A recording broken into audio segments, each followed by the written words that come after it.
Every Sunday, I visit my son's grave. But today, after leaving, I walked past a homeless man in a wheelchair with a heavily scarred face. Suddenly, he grabbed the hem of my shirt and said, "Dad, I am alive." I thought it was a joke.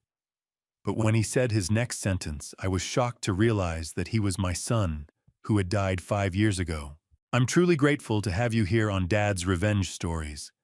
Tell me, which city or country are you watching from today? Also, please note, this narrative contains fictionalized details created for entertainment and educational purposes. Any resemblance to actual names or settings is purely coincidental, but the message itself is worth holding on to. They say grief becomes part of you after long enough. 5 years of visiting that grave every single Sunday, and I still hadn't decided whether that was wisdom or surrender. I was leaning toward surrender. The Sterling County Memorial Cemetery sat on a gentle hill above the town of Greenwich, Connecticut, the kind of place old money built to remind itself that even the wealthy eventually ran out of time. The iron gates were tall and black and always cold to the touch, no matter the season. I had touched them so many times, I stopped feeling it. That afternoon, the rain came down in thin, quiet sheets.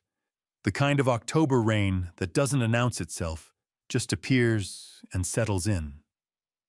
I stood before the headstone with my hat in one hand and a bundle of white lilies in the other. White was Lucas's color. He'd told me that once when he was maybe 12 years old, standing in our garden, pointing at the flowers his mother had planted before she passed. "Those ones, Dad," he'd said. "Those are the honest ones." I read the inscription the way I always did. Lucas Mercer, beloved son. 1996 to 2019. I had chosen those words myself, standing in a funeral home 3 days after the fire, barely able to hold a pen. I set the lilies against the base of the stone, straightened up slowly. My back had its own opinions about cold and rain these days, and stood there for a moment longer than I needed to. An old habit. A judge's habit. You don't leave until you're certain you haven't missed anything. I turned to go. That was when I saw him.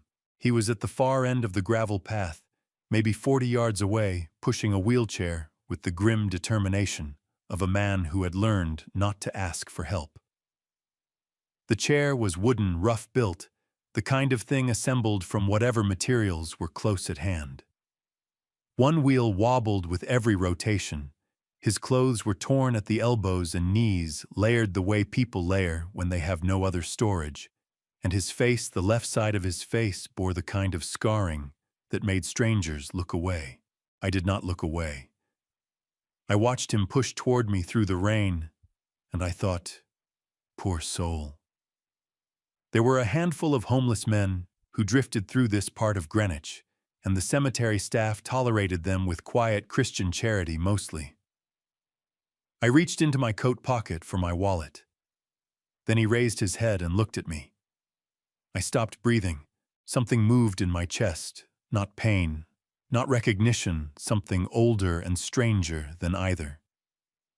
I had spent 30 years on the bench studying human faces. I knew what guilt looked like, what fear looked like, what grief looked like. What was on this man's face underneath the scars and the exhaustion and the 5 years of hard living written into every line, I didn't have a word for it yet. He stopped a few feet from me. His hands were shaking on the wheels. "Sir," he said. His voice was rough, worn down to something barely above a whisper. "Sir, I'm sorry to bother you." "You're not bothering me," I said carefully. He swallowed. His jaw tightened the way a person's jaw tightens when they are about to say something that has been building inside them for a very long time. "I know this is going to sound like something a crazy man would say," he began. "I've heard crazy men," I said. "Go ahead." He looked at me.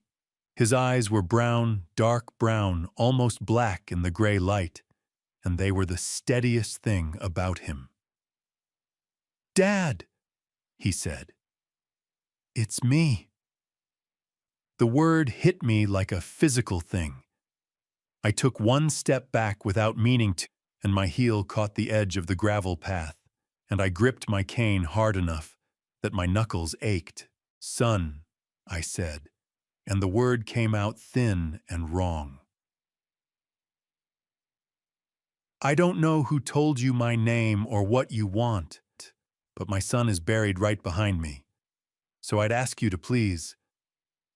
When I was 10 years old, he said, you took me into the backyard on a Saturday morning in September. You were carrying a tin box, the kind that holds shortbread cookies, the green plaid one that Grandma Mercer used to keep on the kitchen shelf. You said you had something important to show me. My grip on the cane tightened further. You took me to the old oak tree, the one by the back wall, the one with the branch that grew sideways. You made me close my eyes. I heard digging. When you told me to look, the box was in the ground, and inside it was Grandpa Sterling's pocket watch. His voice cracked, but he kept going. You said, Lucas, this is our treasure, just ours, nobody else's. And then you winked at me and said that every man needs one secret worth keeping. The lilies fell out of my hand. I was not aware of moving, but I must have moved, because suddenly I was on my knees on the wet gravel in front of this broken, scarred, rain-soaked man in his homemade wheelchair, and my hands were gripping his arms, and I was shaking harder than he was. Lucas. The name came out of me like something torn loose. Lucas. Dad. His voice broke completely. Dad, I'm so sorry. I'm so sorry it took me this long. I pulled him toward me, wheelchair and all, and held on the way I had held him when he was 7 and fell out of that same oak tree and scraped both palms bloody. The way I'd held him at his mother's funeral when he was 14 and didn't understand yet that some things don't get better, only different. The rain came down around us in the empty cemetery, and I held my son and I didn't let go. But even then, even in that moment, the part of my mind that 30 years on the bench had built into something almost separate from the rest of me was already moving. Already asking the question I did not want to ask out loud. If Lucas was alive, and Lucas was here, then whose name had I been reading on that headstone for 5 years? And whoever had put that name there, whoever had needed the world to believe my son was dead, they were still out there. Possibly closer than I knew. I did not take my son home. That decision came to me in the car, somewhere on the wet stretch of Route 124, between the cemetery and the edge of town. Lucas sat in the passenger seat with a blanket I kept in the back for cold mornings, and he was staring out the window at the passing streetlights with the hollow look of a man still not entirely sure he was allowed to exist in a warm, dry place. I kept both hands on the wheel, and I thought about Evelyn, my wife of 6 years. Evelyn Hartwell Mercer. The woman who had held my hand at every Sunday visit to that grave, who had pressed her cheek against my shoulder on the drive home, who had said all the right things for 5 years running. Grief takes time, Arthur. Lucas would want you to keep living. You can't carry this forever. I thought about the way she always said Lucas's name carefully, the way you handle something that might break. And I thought about something else, something I had never quite let myself examine before because grief has a way of crowding out suspicion. The morning after the fire, when the police lieutenant came to the house to deliver the news, I had been in the study. I heard the knock, heard the housekeeper who had worked for us in those years before Evelyn quietly replaced the entire household staff with people of her own choosing. Opened the door, heard the low voice of the officer. And then I heard something that I filed away without understanding it at the time. Before the officer had said a single word about Lucas, Evelyn had made a sound. Not a question, not a gasp. A sound like someone releasing a breath they had been holding for a very long time. I turned onto Hillside Road and pulled up to a small white house I had owned for 11 years, a property I used occasionally when I needed quiet for writing or thinking, and which Evelyn had always called that drafty little box. She never came here. She had never asked for a key. "Where are we?" Lucas asked. His voice was still rough but stronger now, as if the warmth of the car had helped something loosen. "Somewhere safe," I said. "Come inside." I got him through the door and into the armchair by the front window, the good one with the wide arms that I had always meant to reupholster and never had. I made coffee, real coffee, not the herbal nonsense Evelyn had been steeping for me every evening for the past 2 years, claiming it was better for my heart, and I sat across from my son, and I looked at him in proper light for the first time. The scars were worse than I had registered in the rain. The left side of his face had been rebuilt by time and scar tissue rather than medicine. The skin pulled tight along the cheekbone, the ear barely more than a ridge. His hands wrapped around the coffee mug were scarred across the knuckles. He was thin in the way that came from years of not enough, not from weeks of illness. "Tell me," I said. He told me. The night it happened, he had received a text message. He showed me from memory exactly what it said, because he had read it so many times before the accident that it had burned itself into him. "Come to the storage house. Need to show you something urgent. Don't tell anyone. Dad." "I never sent that message," I said. My voice came out very flat and very certain the way it used to sound when I caught a witness in a lie on the stand. Lucas nodded. "I know that now." "My phone," I said. I set down my coffee cup. "Evelyn has known the passcode to my phone since the week we were married. She said it was for emergencies." Lucas looked at me across the small table. He did not say anything, but his jaw tightened. He continued.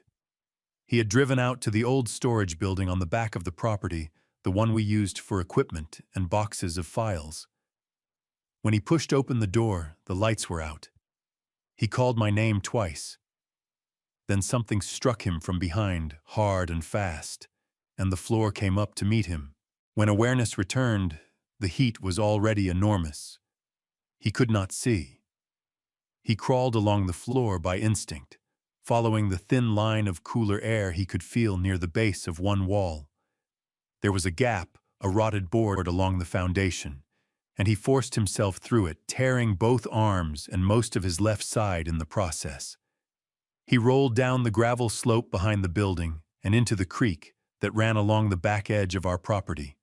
"The current took me," he said. "I don't know for how long. I don't know how far." "The river," I said. "The creek feeds into the Mianos River half a mile down." I woke up on a bank. There was an old man. He had a fishing line in the water, and he was staring at me like I was something the river had decided to return. Lucas paused. He turned the coffee mug in his hands. "He helped me. I'll tell you more about him later. But Dad, before I passed out in that creek, I looked back. I waited. The storage house was fully on fire by then, and there was a figure standing on the hill above it. He looked at me steadily, just standing there, watching. A woman. I couldn't see her face. But I remember thinking, even half-conscious, that she wasn't calling for help. She was just watching it burn." The kitchen clock ticked against the silence. Outside, the October rain continued its quiet, patient work against the window glass. I picked up my coffee cup, set it down again without drinking. "Lucas," I said carefully. "When the police investigated the fire, they found a body inside. They identified it by the signet ring, the one I gave you for your 21st birthday." My son looked at me with eyes that had seen 5 years of things I could not imagine. "Adia," he said, "I wasn't wearing that ring that night. I'd left it in the box on my nightstand. My hands were dirty from the garden that afternoon, and I forgot to put it back on. Someone had gone into my son's bedroom." Someone who knew exactly where he kept that ring. Someone who had access to every corner of that house. Someone who still did. I called Roy Dalton at 6:45 the next morning. He picked up on the second ring, which told me he had already been awake. Roy was like that. 31 years as a detective with the Connecticut State Police had rewired his sleep cycle into something closer to a security system than a biological function. He did not sleep so much as stand watch in a horizontal position. "Arthur," he said, "you sound like a man who spent the night not sleeping." "I need you," I said. "Not as a friend, as an investigator." A pause. I heard him set something down, a coffee mug probably. Roy ran on black coffee and stubbornness, two things I had always respected. "Tell me," he said. I told him everything. It took 40 minutes. Roy did not interrupt once, which was how I knew he understood the weight of it. When I finished, the line was quiet for a long moment. "Lucas is alive," he said finally. Not a question. A man reorganizing facts. Lucas is alive," I confirmed. "And someone went to considerable trouble to make sure the world believed otherwise." "Where is he now?" "Hillside Road, the small property." "Good." Another pause. "Arthur, I need 48 hours. Don't move him. Don't contact anyone at the main house. And do not under any circumstances let Evelyn know you've been to the cemetery." I had not planned to. But hearing Roy say it out loud made the reality of it settle into my bones in a way that the long night alone had not quite managed. My wife. The woman who brought me herbal tea every evening and adjusted my reading lamp and asked about my knees on cold mornings. A suspect. Roy called back in 36 hours, not 48. He had always been faster than he promised. He came to Hillside Road himself rather than calling, which told me what he had found was not something he wanted on a phone line. He was a big man. Roy gone soft in the shoulders since retirement, but still carrying himself like someone who expected rooms to pay attention when he entered. He shook Lucas's hand at the door with both of his, held it for a moment, and said, "Good to see you, son," in a voice that came from somewhere far below the professional surface. Then he sat down and laid a photograph on the table. "His name is Walter Cobb," Roy said. 72 years old. Lives in a converted fishing shack on the bank of the Mianus River about 3 miles downstream from your property. He has been living there more or less continuously for the past 9 years. I looked at the photograph. A weathered man with a white beard and the permanent squint of someone who spent most of his life outdoors looking at water. "He's the one who found me," Lucas said quietly. He was leaning forward with his elbows on his knees, looking at the photo with an expression I couldn't read. "He pulled me out." "He did," Roy said. "And he's been carrying something about that night ever since." He looked at me. "He agreed to talk to you. Both of you. But Arthur, I need to prepare you. Walter Cobb is an undocumented immigrant. He came from El Salvador in 2009, crossed through Texas, and made his way north. He's lived entirely off the grid since. No documents, no bank account, no record. That's why he never came forward." "He was afraid of deportation," I said. Terrified. A homeless man with no papers reporting something he witnessed in the middle of the night. He knew what would happen to him. So he stayed quiet, and he fished, and he tried not to think about the young man he had pulled out of the river. Roy paused. "He hasn't succeeded at that last part." We drove to the river that afternoon, Lucas in the back seat with his wheelchair folded beside him.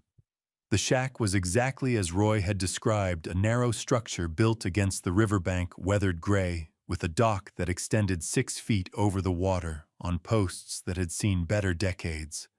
Walter Cobb was waiting on the dock. He stood when he saw our car. Up close, he was smaller than his photograph. His hands were enormous, thick-fingered, river-hardened. When he saw Lucas step out of the car and reach for his wheelchair, Walter pressed one of those huge hands flat against his own chest and held it there like he was checking that his heart was still running. Walter pressed one of those huge hands flat against his own chest and held it there, eyes closed, for a long moment. When he opened them, they were wet at the corners. "You made it," he said softly. "You actually made it." "I made it, Walter," Lucas said. "Thanks to you." Walter shook his head hard, wiping his face with his sleeve. Sit down," he said, pulling over an old crate. "I have to tell you what I saw. I have to say it out loud, or I think it will kill me." I stood to the side and listened. Walter had been on the dock that night, as he often was unable to sleep. Around midnight, he had noticed light on the old bridge upstream headlights, a dark truck engine running. He had watched, because he watched everything on this river. Two figures, one on each side of the bridge railing holding something between them. Then they dropped it over the side. "I thought it was garbage," Walter said, his voice cracking.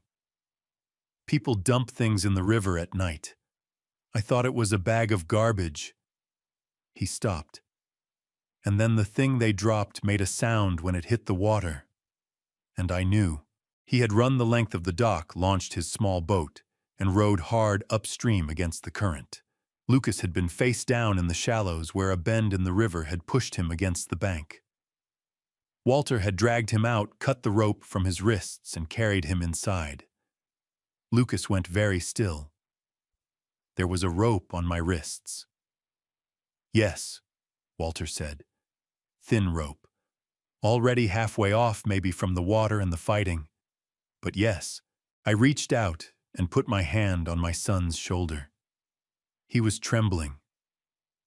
"Walter," I said carefully. "The two people on the bridge, can you describe them?" Walter nodded. "One was big old, long coat. The other one was young, tall, red hair." Lucas turned to look at me. His face had gone pale and flat and very quiet.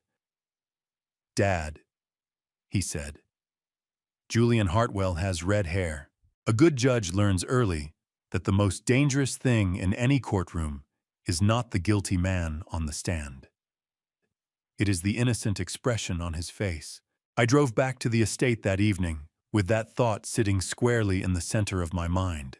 The gates opened automatically when my car approached, the way they always did, and the gravel drive curved up through the elm trees toward the house, and the lights were on in the front rooms, the way Evelyn always kept them when she expected me home for dinner.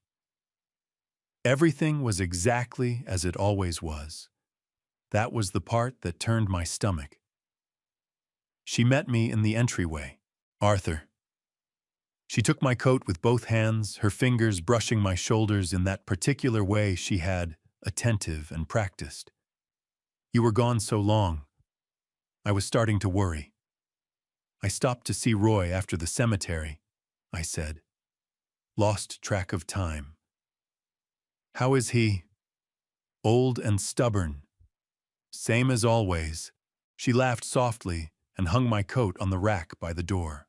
Evelyn Hartwell Mercer was a handsome woman, 62 years old, silver-haired, with the posture of someone who had decided long ago that the world would treat her well and had arranged herself accordingly.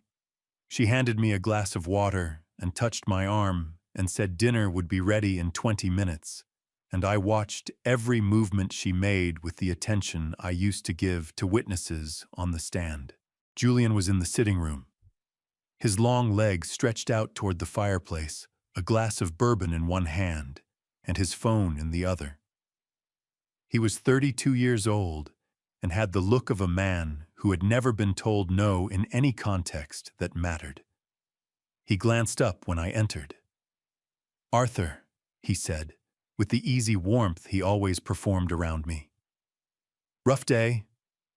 Anniversary visits are never easy, I said, settling into my chair across from him. But necessary, of course. He nodded with what looked like sympathy and turned back to his phone. I watched the fire for a while and said nothing and counted everything I was feeling and put it somewhere deep and quiet, the way I had learned to do in 30 years of hearing things on the bench that made me want to stand up and say something intemperate. A judge's greatest discipline is not wisdom. It is patience. After dinner, I excused myself early and went to my study. Roy had emailed me 2 hours before with an attachment, a spreadsheet he had compiled from publicly available records insurance company databases. He still had connections inside and a contact at a private medical records verification service in Hartford. 3 years of Evelyn's medical invoices cross-referenced against the hospitals and clinics listed as providers. I opened the file and began to read. The first invoice was dated February of 2022. $41,000. Provider listed as the Clinique Beaumont in Geneva, Switzerland, cardiac monitoring and treatment, 2 weeks inpatient. I wrote down the amount on the notepad beside my keyboard. The second invoice, March of 2022, $17,000, same provider. The third, June of 2022, $53,000. A different clinic this time, the Institut Cardiovasculaire in Zurich. I had written the check myself for that one. I remembered signing it at this same desk, Evelyn standing in the doorway, thanking me in that soft voice she used when she wanted something to feel intimate rather than transactional.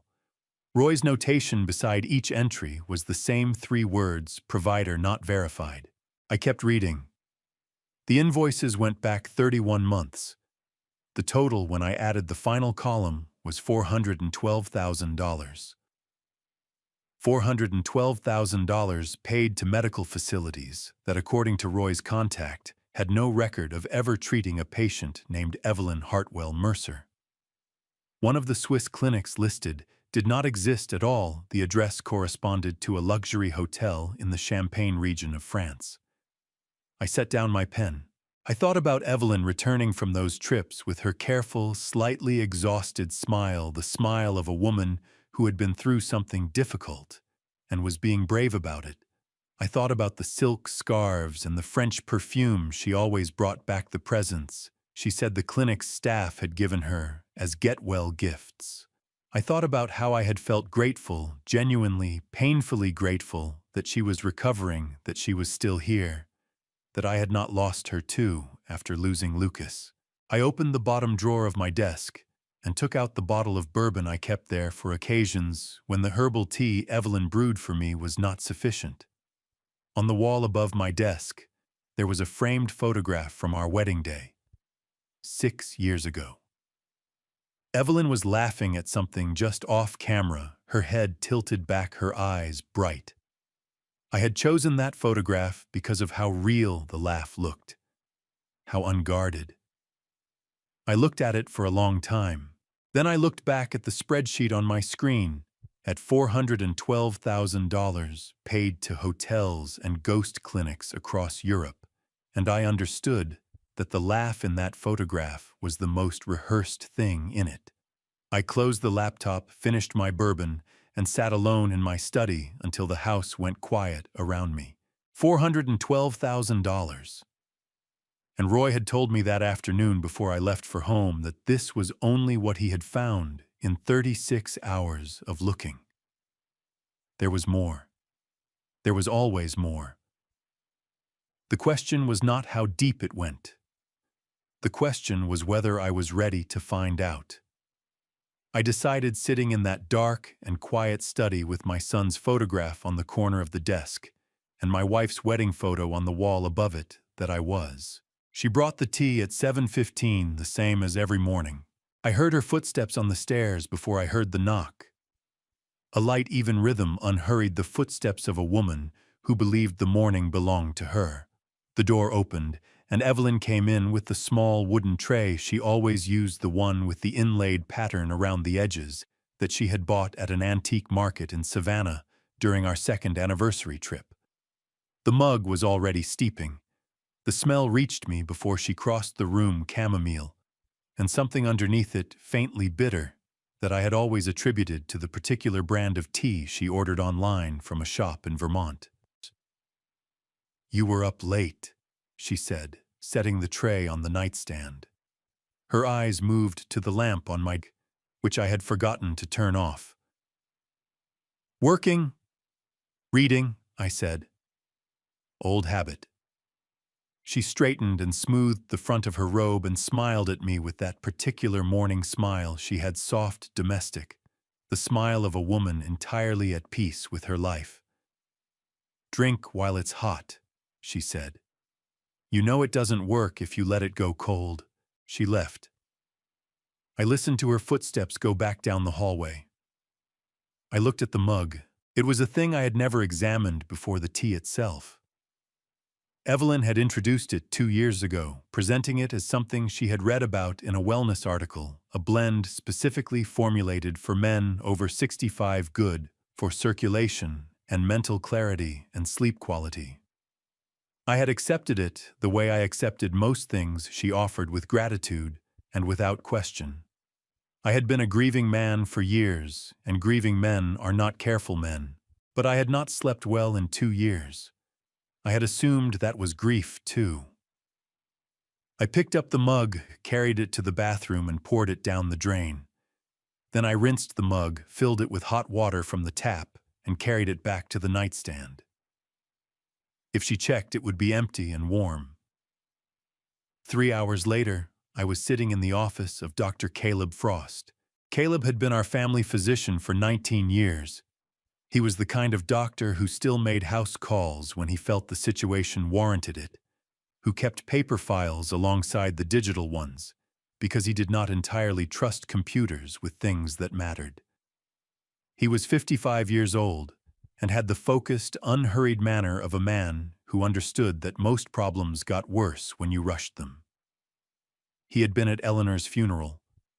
He had been at Lucas's too. He was one of perhaps 4 people on Earth I trusted without qualification. I had called him from the car on the way over and asked him to run a full blood panel specifically, including a toxicology screen.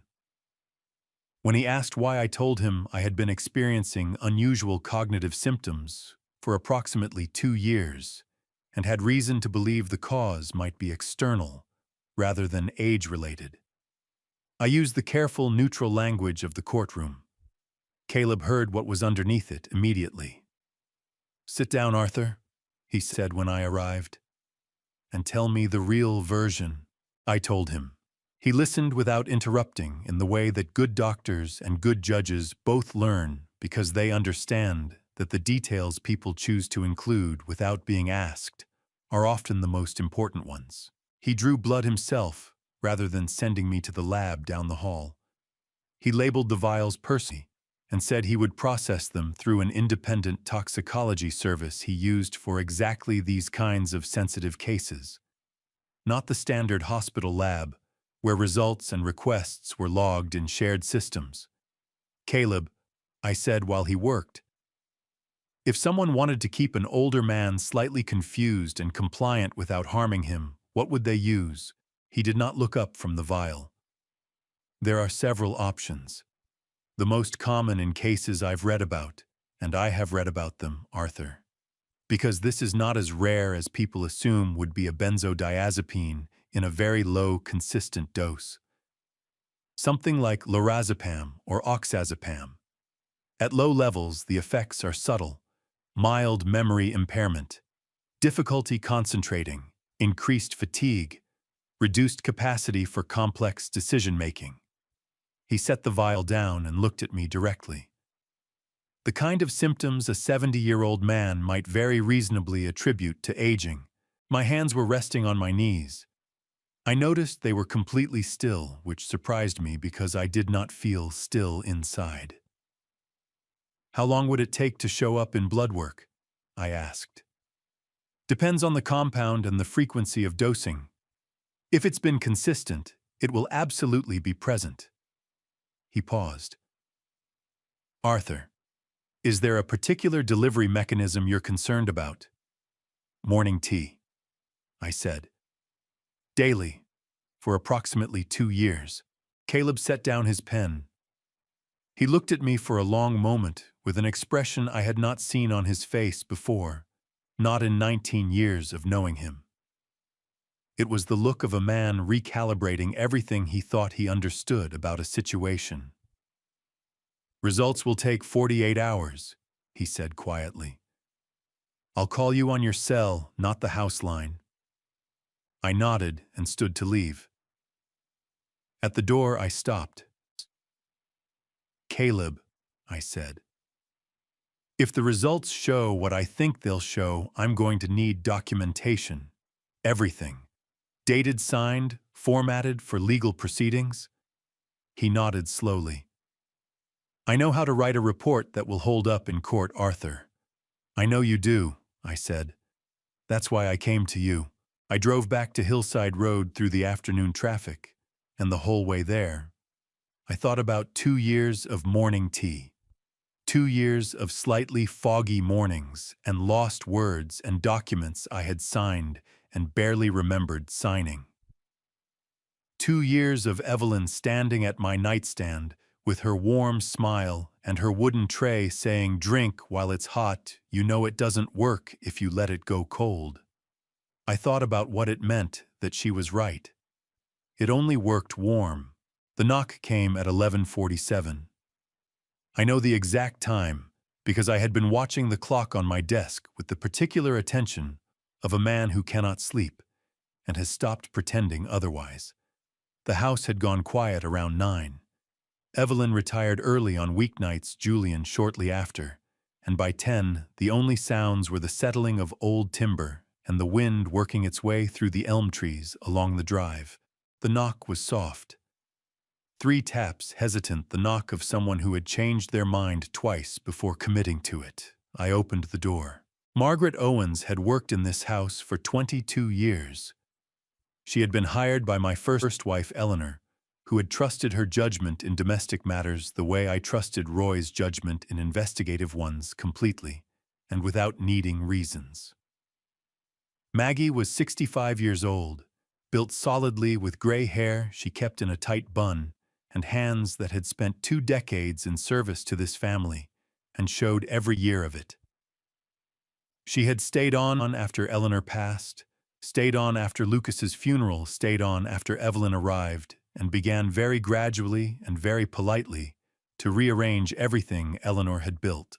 She was standing in my doorway in her robe and slippers, and she was shaking. Not the fine tremor of cold or fatigue. The deep, full-body shaking of someone who had been holding something back for a long time and had finally run out of the strength to hold it. "Maggie," I said. "Come in." She shook her head. "I can't stay long. If she hears me up here..." She stopped, swallowed. "Mr. Mercer, I have to show you something.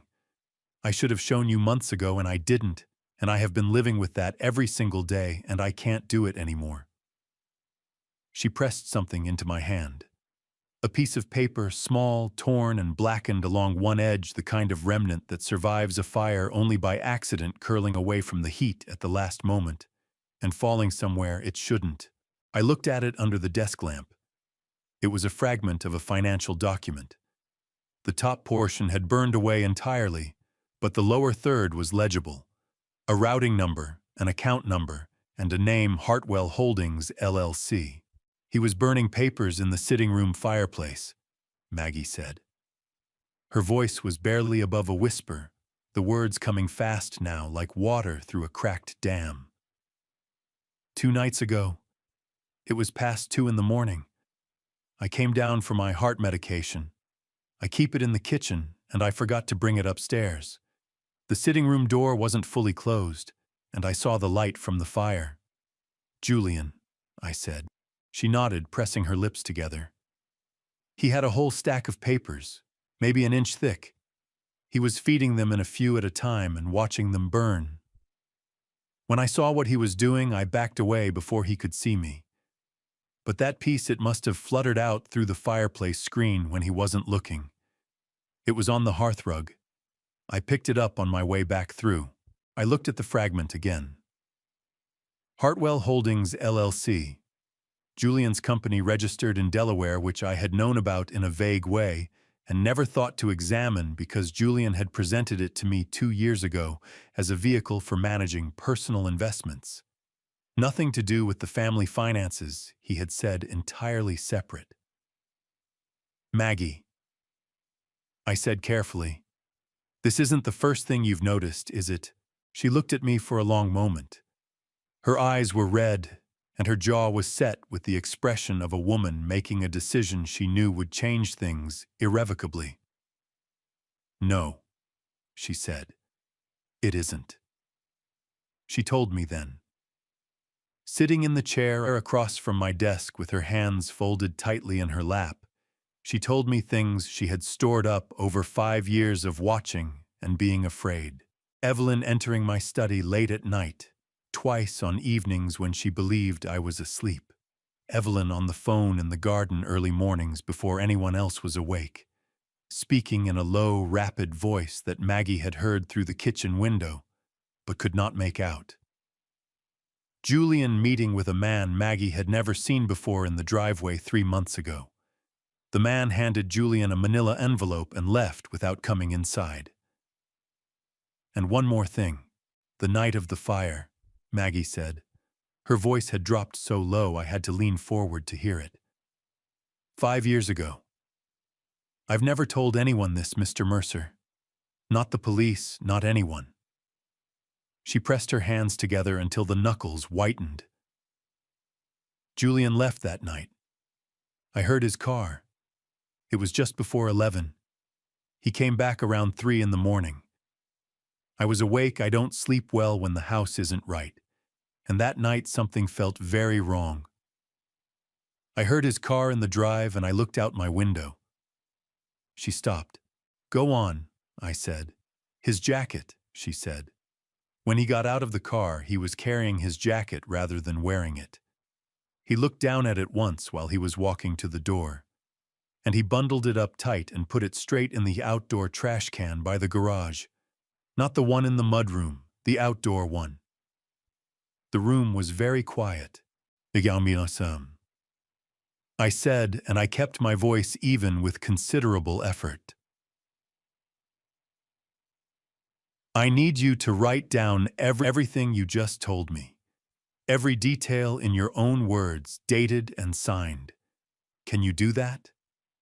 She straightened in the chair. Something in her face settled the particular settling of someone who has made the decision and is done being afraid of it. Yes, she said. I can do that. I should have done it a long time ago. You're doing it now, I said. That's what matters. After she left, I sat alone with the fragment of paper under the lamp and thought about Julian feeding documents into a fireplace at 2 in the morning, and about a jacket bundled up and thrown into an outdoor trash can at 3 in the morning 5 years ago. Roy needed to know about Hartwell Holdings, LLC, tonight.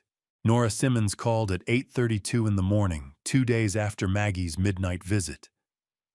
I had been expecting her call, not because I had contacted her yet, but because I had sent Roy the information about Hartwell Holdings, LLC the same night Maggie gave me the document fragment, and Roy had a way of pulling threads that made other threads present themselves. He had called Nora himself as a professional courtesy because Nora had been the Whitfield family's estate attorney before she became mine. The Whitfields being old Greenwich money, who had recommended her to me 15 years ago, and Roy trusted her the way you trust someone who has kept difficult secrets cleanly and without complaint.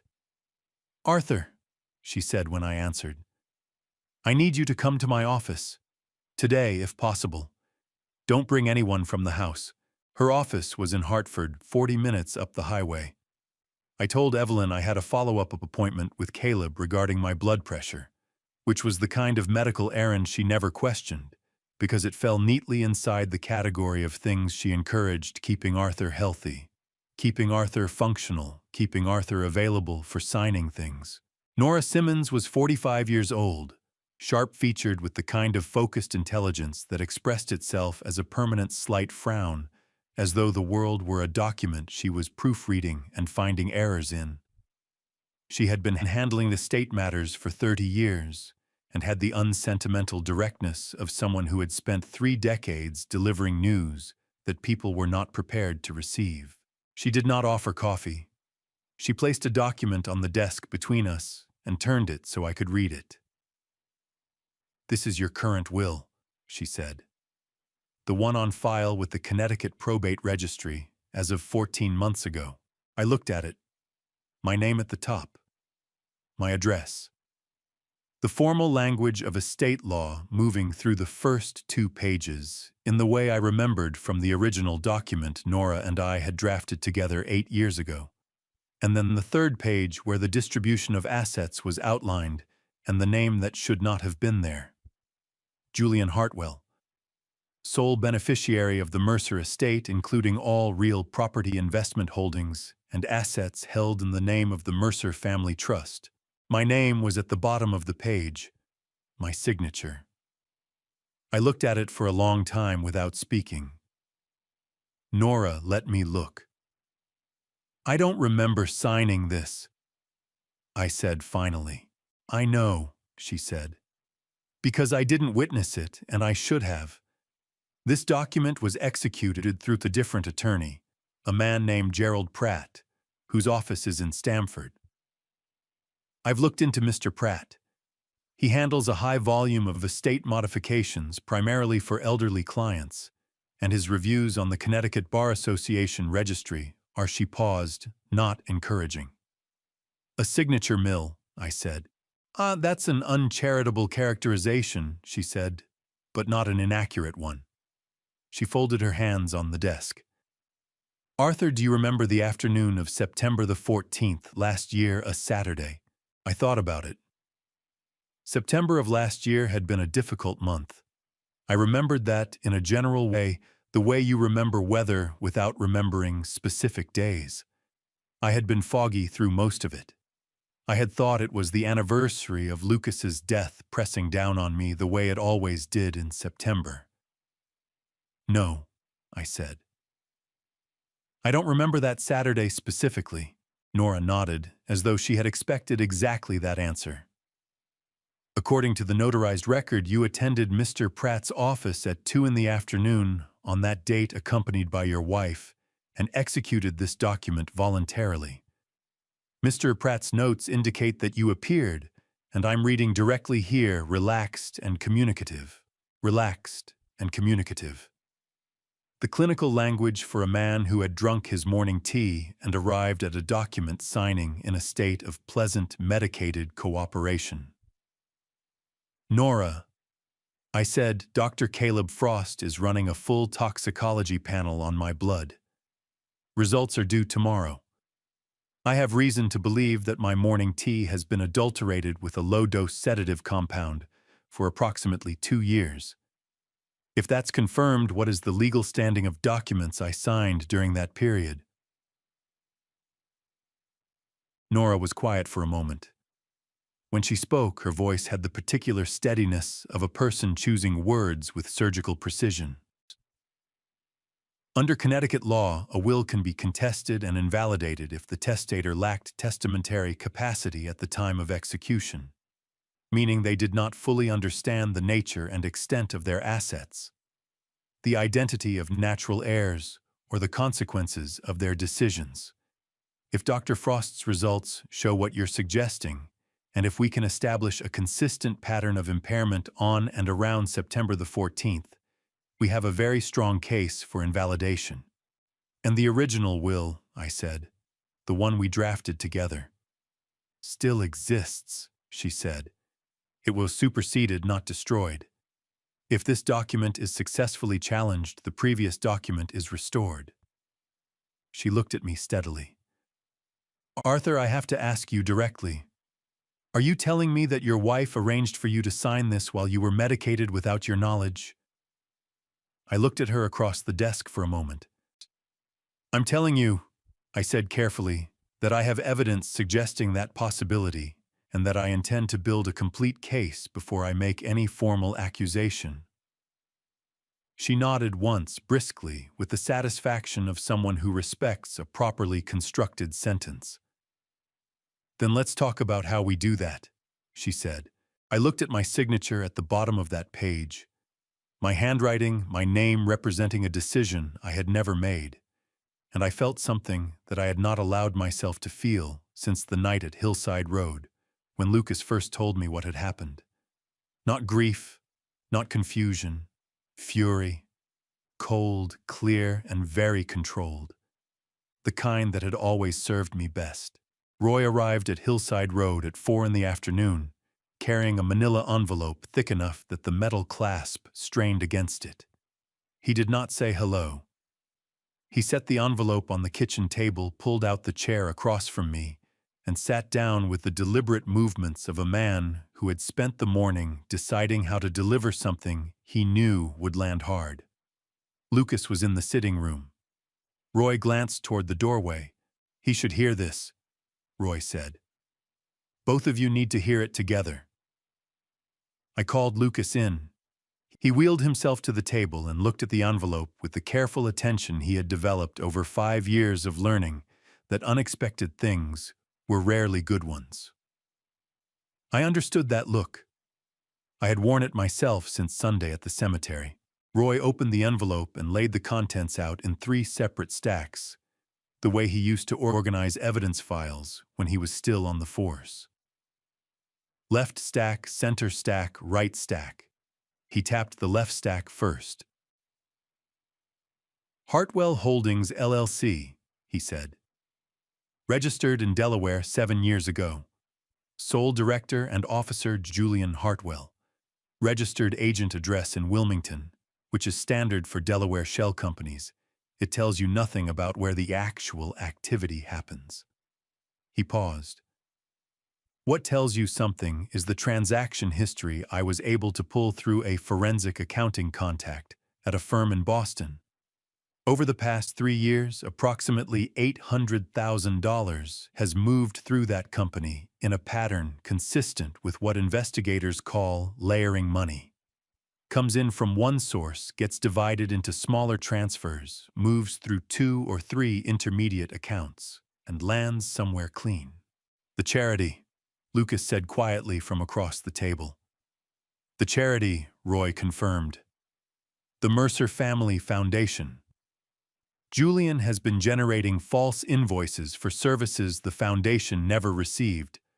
Consulting fees, event management facilities, rental and routing the payments to Hartwell Holdings.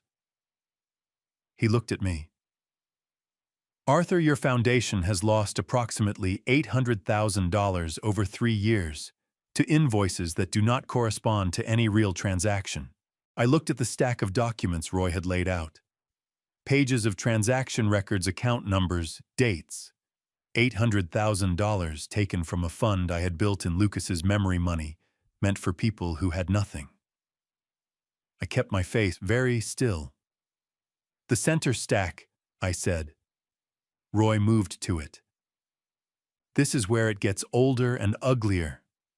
He laid out a series of photographs, surveillance photos, the grainy, slightly overexposed kind that came from long lens cameras at distance. Thomas Greer, 61 years old, your former business partner. He divested his stake in the Mercer Group 6 years ago, the same year you married Evelyn, and relocated to Miami. You believed it was a business disagreement. His timing, it turns out, was not a coincidence. It was not a business disagreement, I said. It was not a question. It was not, Roy said. He slid the first photograph across to me. A restaurant table, outdoor seating, Miami waterfront. 2 people. Thomas Greer, older and heavier than I remembered, but recognizable.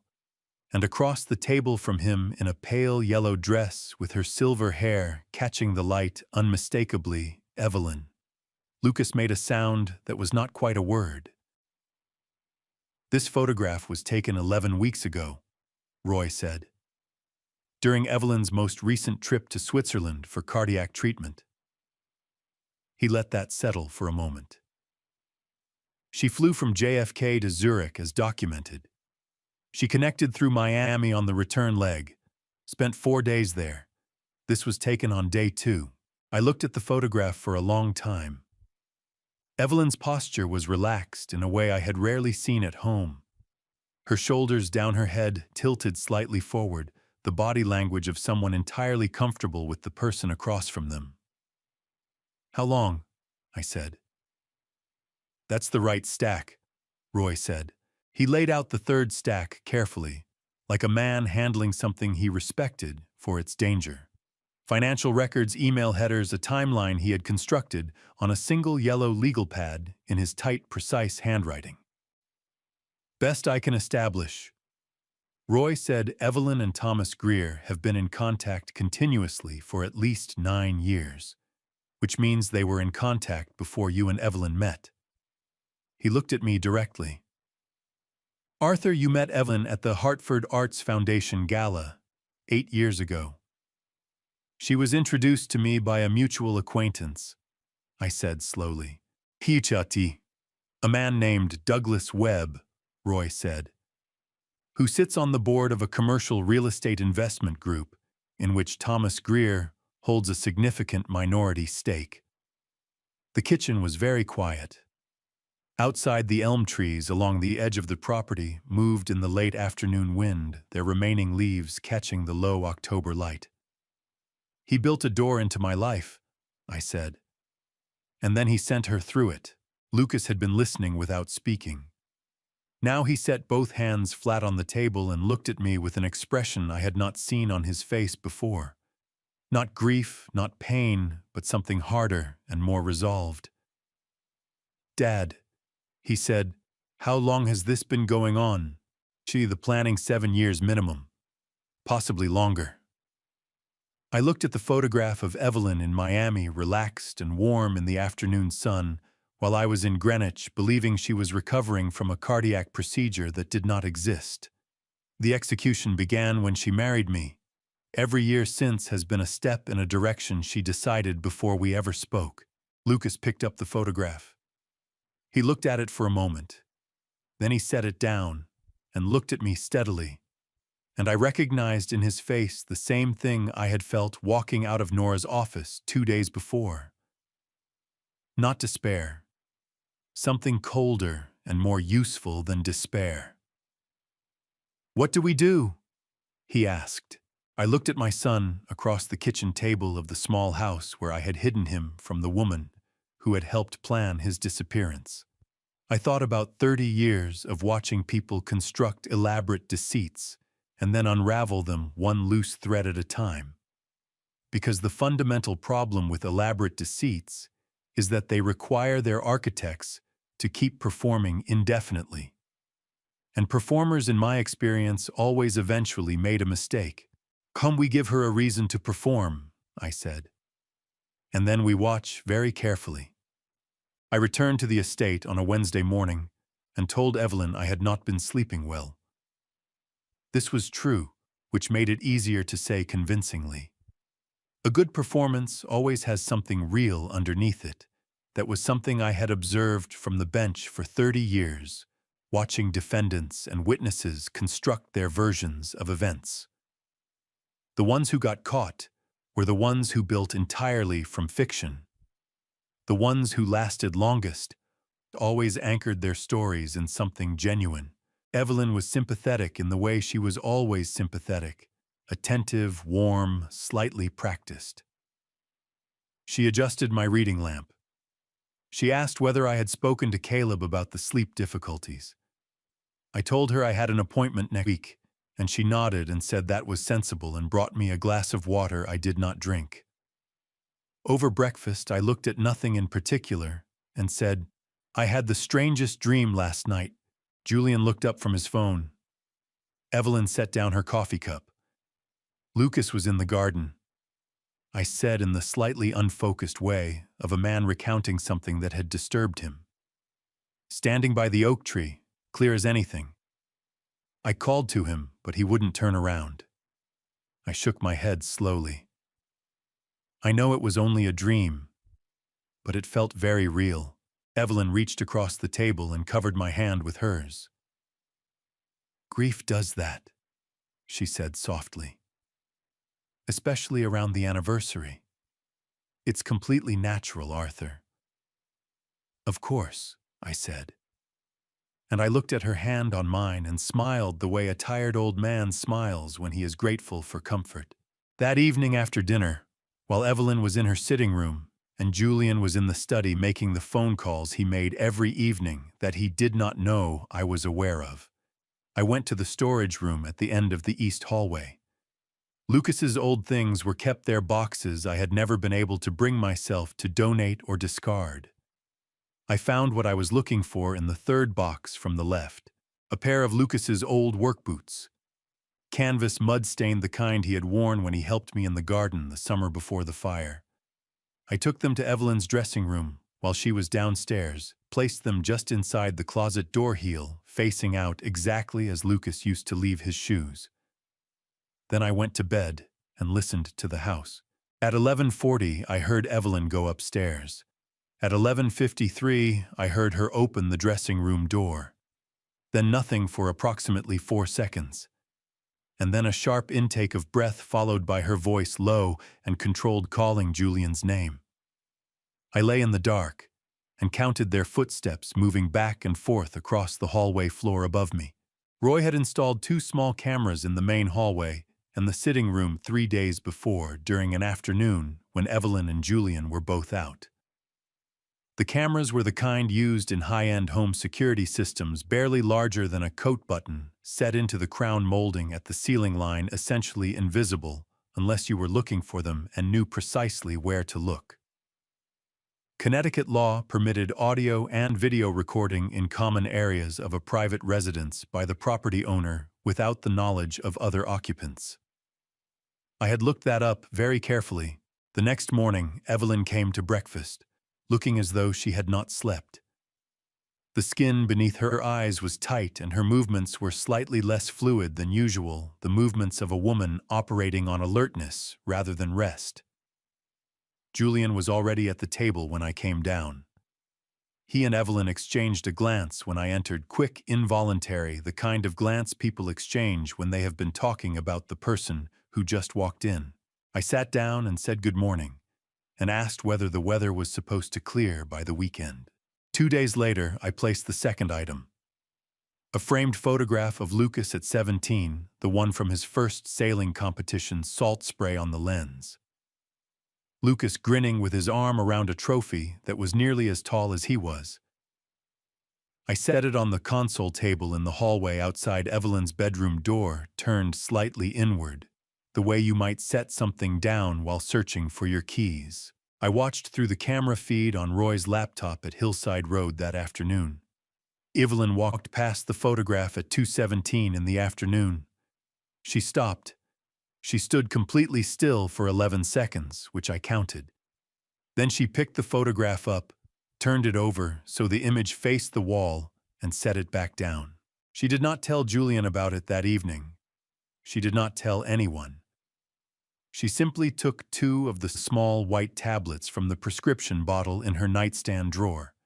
The tablets I had identified through a photograph Roy had taken of the label Zolpidem 10 milligrams, prescribed by a physician in Stamford, whose name did not appear in any Connecticut Medical Board directory. She was medicating herself to sleep, with the same category of compound she had been putting in my morning tea. I sat in the kitchen at Hillside Road and looked at the camera feed and thought about the particular justice of that. And I allowed myself, for the first time in a very long time, the small and private satisfaction of knowing that the plan was working exactly as intended. Roy looked at me across the table.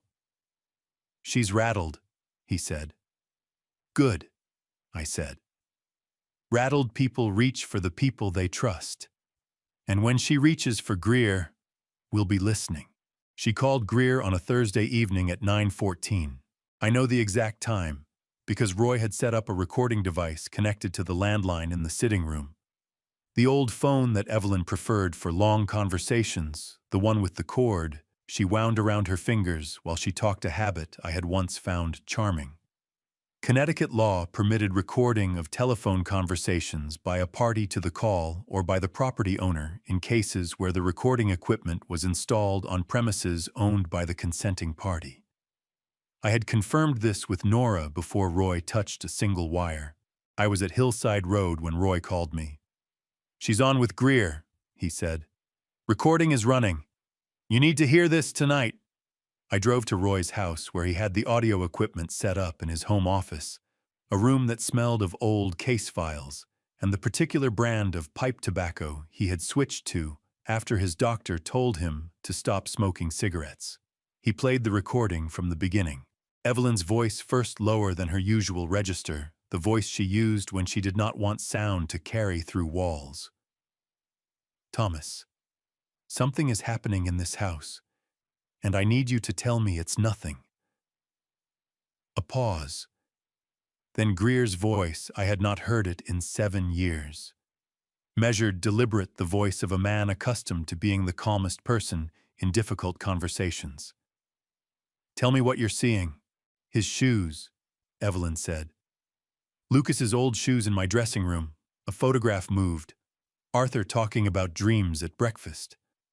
Her voice tightened. "Thomas, he looked at me this morning across the breakfast table, and there was something in his eyes that I have not seen before. Something very still." "Evelyn!" Greer's voice carried the slight sharpness of a man recalibrating. "Arthur is 70 years old and grieving. He has been showing cognitive decline for 2 years. You told me yourself the medications were working." I stopped the medications 3 weeks ago," Evelyn said.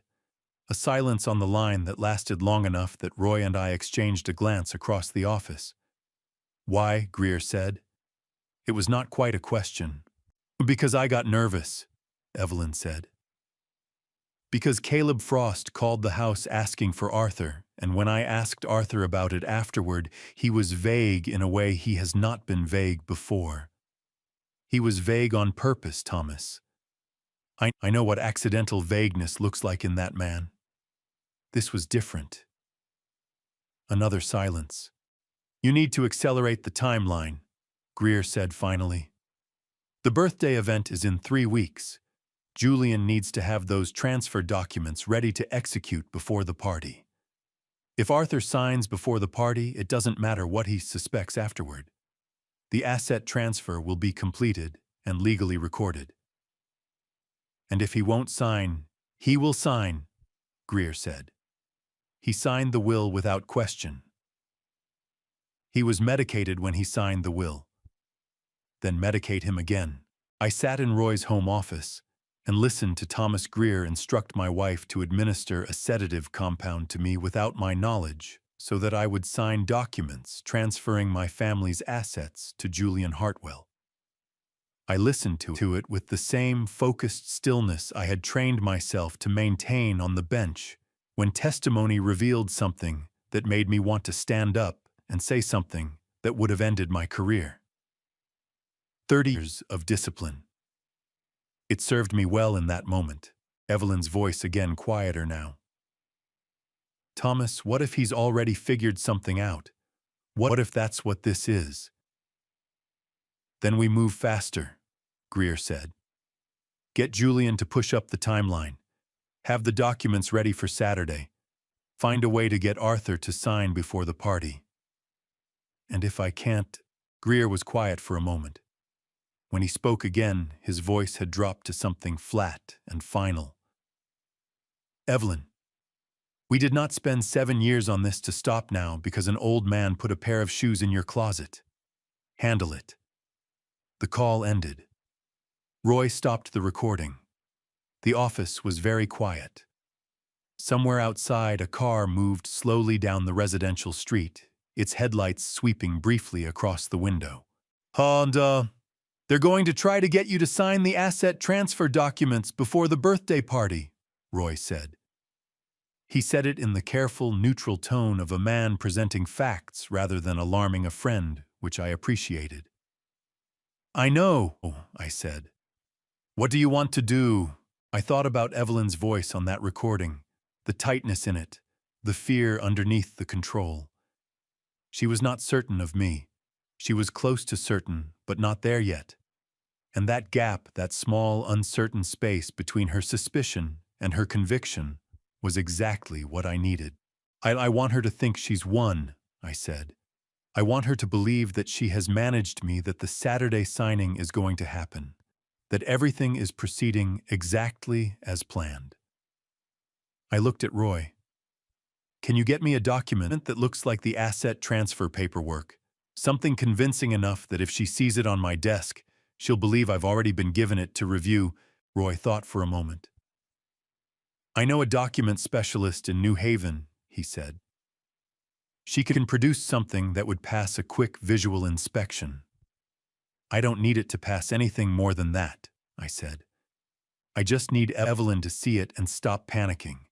A panicked person is an unpredictable person. I need her calm and confident right up until the moment she isn't. Roy nodded slowly. He reached over and ejected the recording from the device labeled the disc in his precise handwriting and placed it in a clear evidence sleeve. Arthur, he said, this recording is going to matter a great deal. I know, I said. Make a copy tonight, one for Nora, one for safekeeping. I drove back to the estate through the dark Connecticut streets and thought about Thomas Greer's voice saying, "Handle it," and about everything those two words contained, and about the fact that in 3 weeks on the night of my 70th birthday, every person who needed to be in that room was going to be there. I told Maggie on a Friday morning while Evelyn and Julian were both out of the house. Evelyn had a hair appointment in Greenwich, the kind of standing appointment she never canceled, which made Friday mornings between 10 and noon the most reliably private window in the week. Julian had left earlier something about a meeting in Stamford that he had mentioned at dinner the night before with the offhand casualness of someone who wants a detail to be heard and then forgotten. I found Maggie in the laundry room, folding linens with the practiced efficiency of a woman who had spent 22 years making this house run quietly and correctly. I closed the door behind me. Maggie Tsaktuchirum. I said, I need to ask you to do something that may feel frightening, but I need you to trust that I am going to make sure nothing bad happens to you as a result of it. She set down the pillowcase she was folding and turned to face me. Her expression was the expression of someone who had been waiting for a specific conversation and was relieved it had finally arrived. You want me to make it official? She said. Yes, I said. A sworn affidavit. Everything you told me in my study that night, written out, formally signed in front of a notary, submitted to my attorney. In Connecticut, a sworn affidavit from a credible witness with direct personal knowledge of events is admissible in both civil and criminal proceedings. What you saw the night of the fire, what you observed about Julian's behavior over 5 years, what you witnessed regarding Evelyn's movements in this house, all of it matters, Maggie. All of it is evidence. She was quiet for a moment. Outside, the October wind moved through the elms, and the laundry room window rattled slightly in its frame. Will I have to go to court? She asked. Possibly, I said.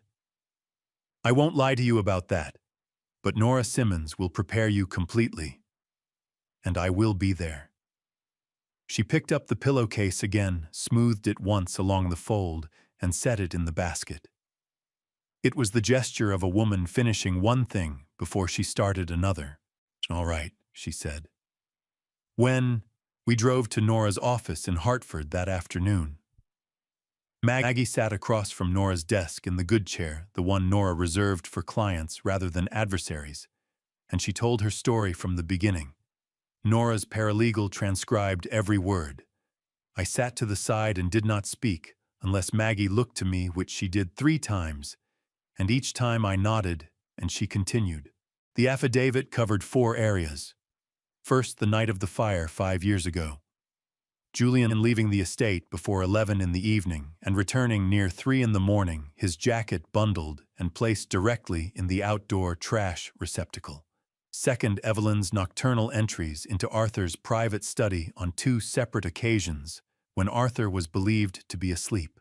Third, Julian burning documents in the sitting room fireplace at 2 in the morning, and the fragment Maggie had recovered from the hearthrug.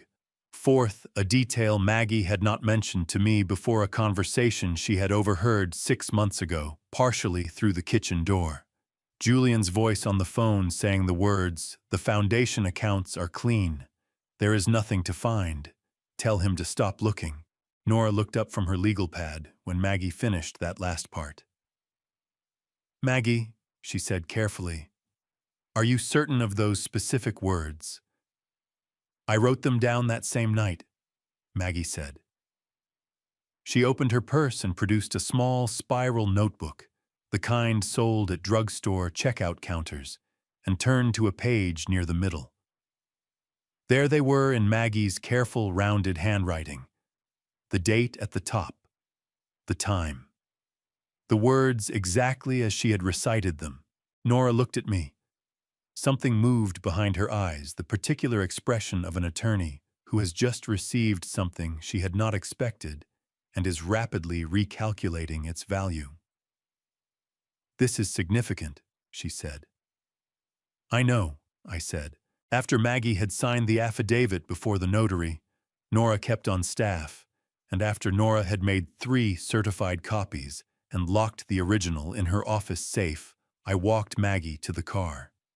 She was steadier than she had been the night she knocked on my study door. The shaking was gone, replaced by something that looked, if I was reading her correctly, like the particular relief of a person who has set down a weight they have carried alone for too long.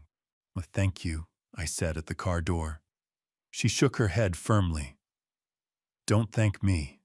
I should have done it years ago." I told myself I was protecting my position, protecting my income. She looked at me with the directness of someone who had decided to stop being gentle with herself. "The truth is, I was frightened. And I let that boy, I let Lucas, I let what happened to him go unquestioned because I was frightened. That is something I am going to have to live with. Maggie," I said, "you are here now. That is what counts." She got in the car without another word. I closed the door gently and stood in Nora's parking lot for a moment, looking at the gray October sky above the Hartford rooftops. Roy called as I was getting into the driver's seat. "Julian filed preliminary paperwork with Gerald Pratt's office this morning," he said. "Asset transfer documents. They want Arthur to sign by next Saturday." 1 week. They had given themselves 1 week. I started the car. "Then we have everything we need," I said, "except one thing." "The DNA results from this grave," Roy said. "Call the coroner's office," I said. "Tell them we need those results before Friday." The results came on a Thursday afternoon, 4 days before my birthday. Nora had filed the petition for court-ordered DNA testing 2 weeks earlier, citing newly discovered evidence regarding the identity of remains interred under the name Lucas Mercer at Sterling County Memorial Cemetery. The petition was supported by 2 specific elements: a sworn declaration from a living individual claiming to be Lucas Mercer, and a preliminary comparison of pre-fire dental records provided by Dr. Frost against the forensic reconstruction of the remains on file. Together, Nora argued they established sufficient cause to question whether the correct person had been identified. The petition had been granted by a probate judge in Hartford, a woman I had appeared before twice during my years on the bench, which I considered neither an advantage nor a disadvantage, only a fact. The exhumation had been conducted quietly on a Tuesday morning, when the cemetery was closed to visitors, and the samples had gone directly to a forensic laboratory in New Haven under chain of custody protocols that Nora had specified precisely to ensure the results would be unimpeachable in court. I was at Hillside Road when Nora called. Lucas was at the kitchen table across from me, working through a physical therapy exercise his doctor had assigned, squeezing a rubber ball with his left hand, which had lost significant strength over 5 years of disuse. He had been doing it for 20 minutes without complaint, with the focused, repetitive determination of someone who had decided that every small recovery mattered. I put the call on speaker so he could hear.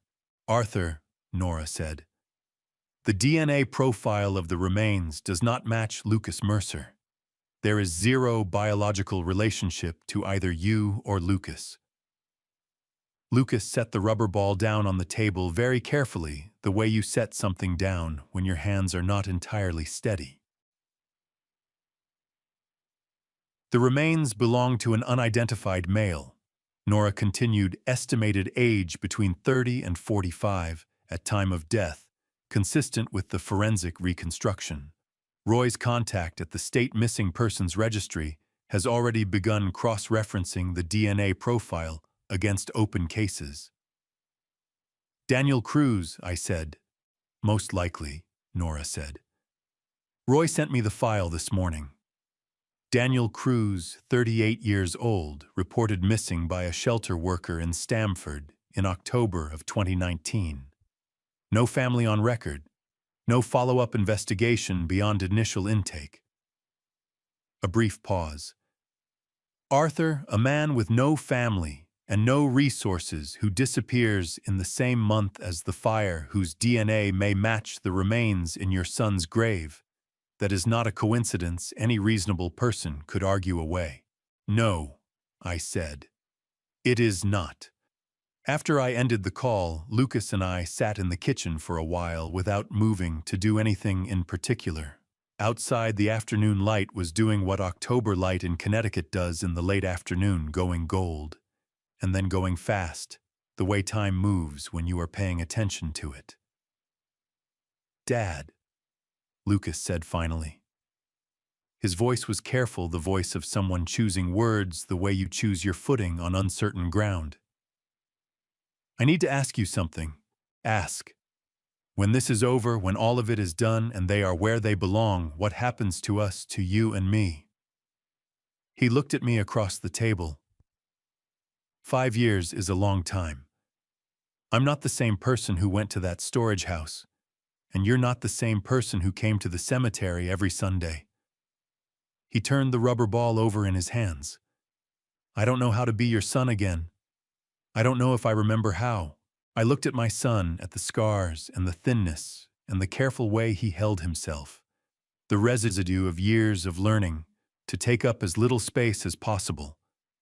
And I felt something that was not grief and not anger, and not the cold, focused fury that had been driving me for 3 weeks. It was something older and simpler than any of those things. "Lucas," I said, "you don't have to remember how. We start from where we are." He nodded slowly. His jaw tightened the way it did when he was holding something back. "I used to think about you every day," he said, "even when I didn't know who you were. There was this feeling, this specific feeling of missing something enormous that I couldn't name. And now I know what it was." He looked up. "It was this. Sitting in a kitchen with you. That's all it was." I reached across the table and put my hand over his.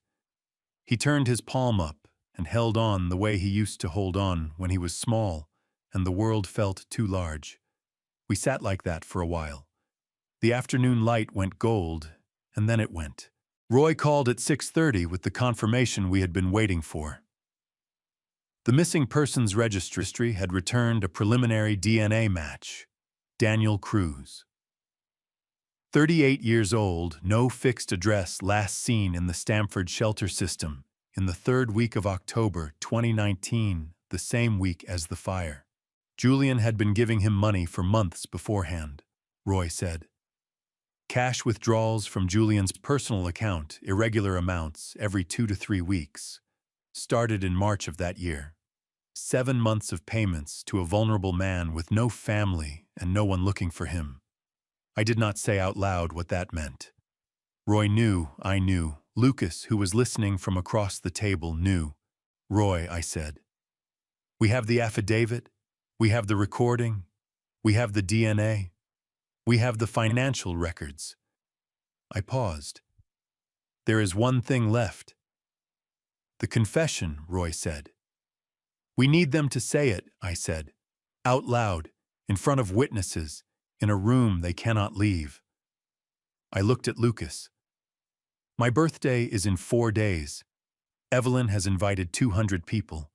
I think we should let the party go forward exactly as planned." Roy was quiet for a moment. "You want to end it there?" he said. "I want to end it there," I said. "In my house, in front of everyone they have spent 7 years trying to impress." I looked at the window, at the dark Connecticut evening settling in beyond the glass. "They built their entire lives on performance, Roy. It seems only right that the last performance is the one that finishes them."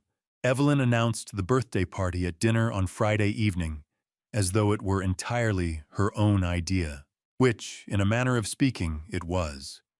She had been planning it for 6 weeks. I had seen the guest lists and the catering invoices on the kitchen counter, had heard the phone calls with the event coordinator, had watched Julian review seating arrangements with the focused attention of a man who understood that the right audience in the right room at the right moment was worth more than any document. 200 guests, Greenwich's finest. Business leaders, local officials, old colleagues from my years on the bench. Neighbors who had known the Mercer name for 3 generations. The perfect audience for a public transfer of power. "Arthur," Evelyn said, passing me the bread basket with her warm, domestic smile. "I thought we might use the occasion to make a small announcement about the foundation, about Julian stepping into a more formal leadership role." She glanced at Julian. "Nothing dramatic, just an acknowledgement of the natural transition that has already been happening." "That sounds reasonable," I said. Julian looked at me across the table with the careful attention of a man trying to read a book through a closed cover. "You're comfortable with that," he said. "Julian," I said pleasantly, "it's my birthday. I intend to be comfortable with everything." He smiled. I smiled back.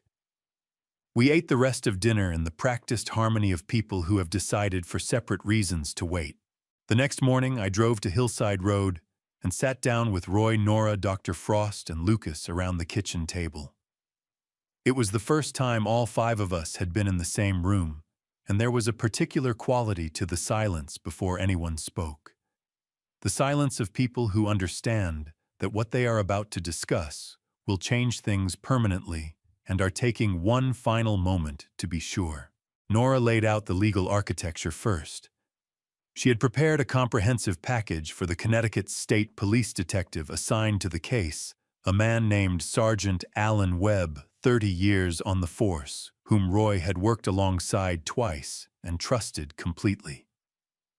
The package included the sworn affidavit from Maggie, the recording of Evelyn's call with Greer, the forensic accounting report on Hartwell Holdings, the DNA results from the exhumation, Dr. Frost's toxicology report, confirming the presence of oxazepam in Arthur's bloodstream over an extended period, and the chain of documents connecting Julian to Daniel Cruz through 7 months of cash payments. "Sergeant Webb has reviewed the package," Nora said. "He has authorization to make arrests on the night of the party. He will have 2 officers positioned outside the estate from 9 o'clock onward. On your signal, Roy, they come in." Roy nodded. "Signal is the porch light. On, off, on." Dr. Frost cleared his throat. He was the quietest person in the room, as he generally was, but when he spoke, people listened. "Arthur, I want to be clear about one thing. The toxicology report documents oxazepam consistent with regular low-dose administration over approximately 22 months. That report will be submitted as evidence. But I want you to know your cognitive function now, 3 weeks after cessation of exposure, is entirely consistent with full recovery. Whatever they did, it did not cause permanent damage. I looked at him for a moment. Thank you, Caleb, I said. That matters. Lucas had been quiet through most of the meeting, sitting slightly apart from the table with his wheelchair angled toward the window. Now he spoke. I want to be there, he said. In the room. Not watching from somewhere else, not on a screen. In the room. Roy looked at me. I looked at Lucas. Can you stand? I asked. For a few minutes? With the cane? I've been working on it, he said. He reached beside his chair and picked up the wooden cane Dr. Frost had sourced for him 2 weeks earlier. He positioned it carefully, shifted his weight, and stood. It took effort, I could see it in the set of his jaw and the slight tremor in his left leg, but he was upright. Fully upright, standing in the kitchen of the small house where I had hidden him from the people who had tried to erase him. He stood there for 30 seconds. Then he sat back down, breathing carefully. I can do that, he said. I can do that long enough. Walter Cobb arrived at 2 in the afternoon, brought by Roy from the river shack. He sat at the table in his good clothes, a flannel shirt and dark trousers that Roy had quietly arranged, and looked around the room with the eyes of a man still not entirely certain he belonged in it. Order, I said. On the night of the party, I need you to be at the back entrance of the estate. If Julian tries to leave through that door, I need you to be the first face he sees. Walter looked at me steadily. You think he will run? I think he might try, I said. Walter nodded slowly.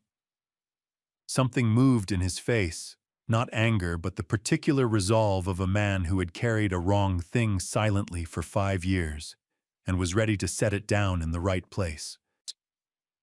I will be there, he said simply. After everyone had gone, Lucas and I sat alone in the kitchen as the afternoon went quiet around us. He was doing the rubber ball exercise again, left hand slow and steady. Dad, he said without looking up from the ball, are you afraid? I thought about it honestly, the way I had always tried to think about hard questions. No, I said. I've been afraid for 5 years, without knowing what I was afraid of. Now I know exactly what I'm walking into. I looked at my son. That's not frightening. That's the opposite of frightening. Lucas looked up. For the first time since the cemetery, he smiled without anything underneath it. No grief, no pain, no careful management of expression. Just the smile itself, clean and uncomplicated, the smile of a 28-year-old man who had found his way back to a kitchen table. Okay, he said. Then let's finish it. The estate had not looked like this since Eleanor was alive. Every window lit from within the warm light, falling out across the lawn in long rectangles that reached almost to the elm trees along the drive. The catering company had strung white lanterns from the porch to the garden wall, and in the still November air they hung without moving, like a sentence waiting to be finished. 2 valets worked the circular drive with the practiced efficiency of young men who understood that the cars arriving tonight were worth more than their annual salaries combined. I stood at the top of the front steps and watched the guests arrive. Evelyn was beside me in a black dress that had cost more than most people's monthly mortgage payments. Her silver hair pinned up with the pearl clips she saved for occasions she considered important. She greeted each arrival with the particular warmth of a hostess who has rehearsed sincerity until it became indistinguishable from the real thing. She touched arms. She remembered names. She laughed at the right moments, with her head tilted at the right angle. I watched her work and thought, 7 years. 7 years of this performance directed entirely at me. Julian circulated through the arriving guests with a glass of sparkling water in one hand and his phone discreetly in the other, the way young men do when they are monitoring something they cannot quite control. He wore a navy suit that fit him well, and smiled the smile of a man anticipating a very good evening. He caught my eye twice across the room. Both times I nodded pleasantly and looked away. By 8:30, 200 people filled the main rooms of the Mercer estate. The jazz quartet Evelyn had hired played in the corner of the great room, a pianist, a bassist, a drummer, and a woman who sang standards in a voice that belonged in a better story than this one. Waitstaff moved through the crowd with trays of champagne and small plates of things that tasted expensive. The noise level had reached the particular pitch of a successful party, loud enough that conversations felt private, quiet enough that you could still hear the person beside you.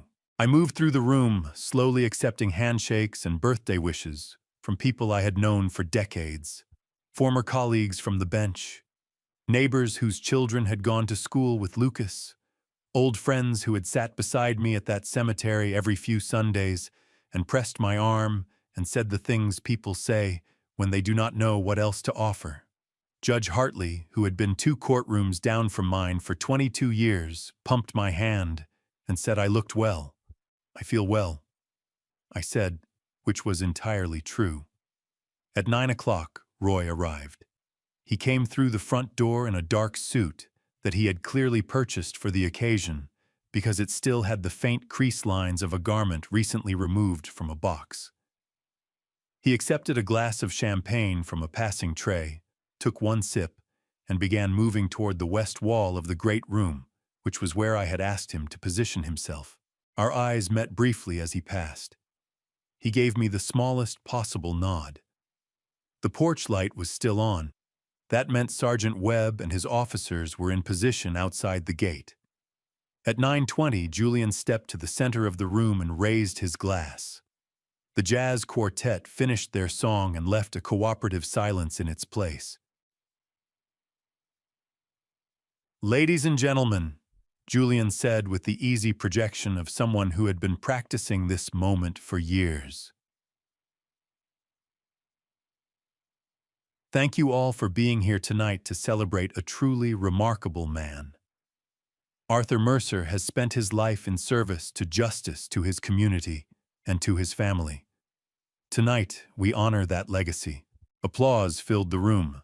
I sat in the chair at the head of the long table Evelyn had arranged for the occasion. The chair of the guest of honor positioned, so that everyone in the room could see me, and I listened to Julian speak about legacy and leadership and the natural passage of responsibility from one generation to the next. Evelyn stood slightly behind Julian, watching the room with her hostess expression firmly in place. But her eyes moved.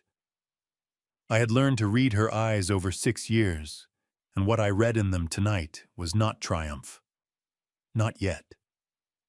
There was still a residue of the nervousness I had planted in her over the past 3 weeks, a slight vigilance, a monitoring quality, the eyes of a woman who had told herself everything was fine and was still checking to make sure. She looked at me once directly while Julian spoke. I smiled at her. She smiled back, and something in her shoulders released slightly, a millimeter of tension dropping away. She had read my smile as contentment. As an old man, comfortable in his chair, enjoying his birthday, unaware of anything beyond the pleasant noise of a room full of people who wished him well. That was exactly what I needed her to read. Julian was approaching the conclusion of his remarks. Now the moment where he would introduce the formal announcement about the Foundation leadership transition. The moment that was supposed to be the capstone of 7 years of careful construction. "Before we get to the celebration itself," Julian said, his voice carrying easily over the attentive room, "there is one piece of wonderful news that Arthur has asked me to share with all of you tonight." The lights went out. Not gradually, not a flicker. Every light in the estate, the chandeliers, the wall sconces, the white lanterns outside the kitchen, The hallway, all of it went dark at once. Cleanly and completely, the way things go dark when someone who knows exactly what they are doing cuts the right connection. 200 people went still. In the darkness for exactly 4 seconds, the only sound was the settling of the old house and the distant sound of the November wind in the elm trees outside. Then the projector screen at the far end of the great room came to life. Before I reveal the shocking truth, next type yes in the comments, so I know you're still here with me. Also, please note the upcoming part contains some fictionalized elements and may not be entirely accurate. If you prefer not to continue, feel free to turn off the video right now. The screen showed the cemetery first. Sterling County Memorial Cemetery. On a rainy Sunday afternoon, the iron gates, the gravel path, the marble headstones standing in rows under a gray sky. The image was still almost peaceful, the kind of photograph that looked like a painting, until you noticed the rain moving in it. 200 people stood in complete silence and watched it. Then the image changed, a headstone close up, the inscription legible to everyone in the room. Lucas Mercer, beloved son, 1996 to 2019. I heard someone near the back of the room draw a sharp breath. The image changed again. A photograph of Lucas at 22 years old, the one from his last birthday before the fire, standing in this very garden, laughing at something just outside the frame. The Lucas that Greenwich remembered. The Lucas that 200 people in this room had mourned. Then the final image. Lucas as he was now. Seated in his wheelchair, photographed 3 days ago at Hillside Road by Roy with a simple digital camera and no particular artistry. The scars, the thinness, the eyes that were unmistakably, undeniably the same eyes as the young man in the birthday photograph. The room made a sound that was not quite any single thing, not a gasp, not a murmur, but something collective and involuntary. The sound of 200 people revising what they believed to be true simultaneously. My voice came through the speakers. Roy had recorded it that morning in the kitchen at Hillside Road, and I had read the words I had written the night before, sitting alone at the table after Lucas had gone to sleep. 5 years ago, I buried my son. I stood at that grave every Sunday for 5 years, and I believed what I had been told. Tonight, I want to tell you all what I have learned. My son did not die in that fire. He was taken from his home and left for dead by people who wanted his inheritance and believed that a grieving old man would be easier to manage than a living heir. They were almost right. Almost. The room was absolutely silent. My son is alive, and tonight he is here. The spotlight. A single focused beam that Roy had rigged to a portable unit positioned in the hallway came on and found the doorway at the east end of the great room. Lucas came through it slowly. He had the cane in his right hand, and he was moving carefully, the deliberate movement of a man who had spent 3 weeks rebuilding the capacity for exactly this many steps. He was wearing a dark blue shirt that Maggie had pressed that afternoon, and his hair was clean, and he held his head level in the way of someone who has decided that the scars on his face are his to carry and not to hide. He crossed the threshold into the great room, and the spotlight followed him, and 200 people saw him, and the room broke. Not all at once. It started at the edges, a woman near the window who pressed both hands over her mouth. A man I recognized as one of my old law clerks, who turned away and then turned back. And then it moved inward through the crowd, like something physical. This recognition, this collective understanding of what they were seeing until the entire room was undone by it, and the sound was no longer controllable and no longer any single thing. I stood up from my chair. I had been sitting for the entirety of Julian's remarks, the comfortable old man in his birthday chair, and now I stood, and the room saw me stand, and the room went quiet again in a different way. The quiet of people who understand that something is about to be said, that they will remember for the rest of their lives. I looked at Evelyn. She was standing exactly where she had been when the lights went out, slightly behind and to the left of where Julian had been speaking, and she had not moved. Her champagne glass was still in her hand. The champagne was still in the glass. Every muscle in her body had gone absolutely rigid, the rigidity of a person whose entire system has received information it was not built to process. Julian was 3 feet to her right. His face had done something I had not seen it do in 6 years of watching him. It had gone entirely blank, emptied of the performance the way a stage looks when the actors have left, and someone has forgotten to turn off the lights. Lucas stopped in the center of the room. He was breathing carefully. I could see it, the measured breath of someone managing effort and emotion simultaneously. He looked around the room at the faces of people who had attended his funeral, who had sent flowers to this house, who had shaken my hand at the cemetery gates, and said they were so sorry for my loss. Then he looked at Evelyn. "Hello, Evelyn," he said. His voice carried easily in the silence. It was steady and clear, and entirely without theatrical intention, just a man saying hello to a woman he knew in a room full of people who needed to hear it. Evelyn's champagne glass slipped from her fingers. It fell in what seemed like slow motion. I watched it turn once in the air, and then it hit the marble floor of the great room and shattered into a sound that was the only sound in the entire estate for 1 full second. Julian took 1 step backward. I looked at my son standing in the center of the room, upright and present and unmistakably alive, and I felt something that I had not felt since the night Eleanor died and left me alone with an infant son and a future I could not yet see the shape of. I felt the specific weight of a thing I had been carrying for so long that I had forgotten it was separate from me, beginning very slowly to lift. I walked to where Lucas was standing. He looked at me when I reached him. His jaw was tight, and his left leg was trembling with the effort of staying upright, and his eyes were bright with something he was not going to let become tears in front of 200 people. I put my hand on his shoulder. "I've got you," I said quietly. "You can let go now." He exhaled. A long, slow breath, the breath of a man releasing something he had been holding since a burning building and a dark river and 5 years of not knowing who he was.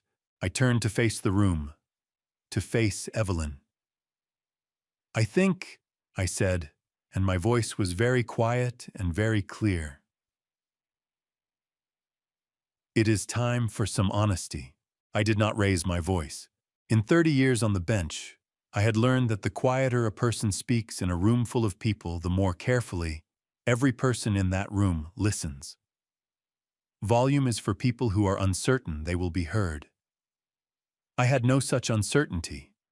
I had spent 30 years being heard in rooms far more contentious than this one, and I had learned that the most dangerous sentences are the ones delivered at a conversational register, without theater, without warning, the sentences that arrive before anyone has had time to prepare a defense against them. 6 weeks ago, I said, standing beside my son in the center of the great room with 200 guests arranged around us in absolute stillness, I went to the cemetery to visit Lucas's grave. As I have done every Sunday for 5 years, what I found there was not what I expected. No one moved.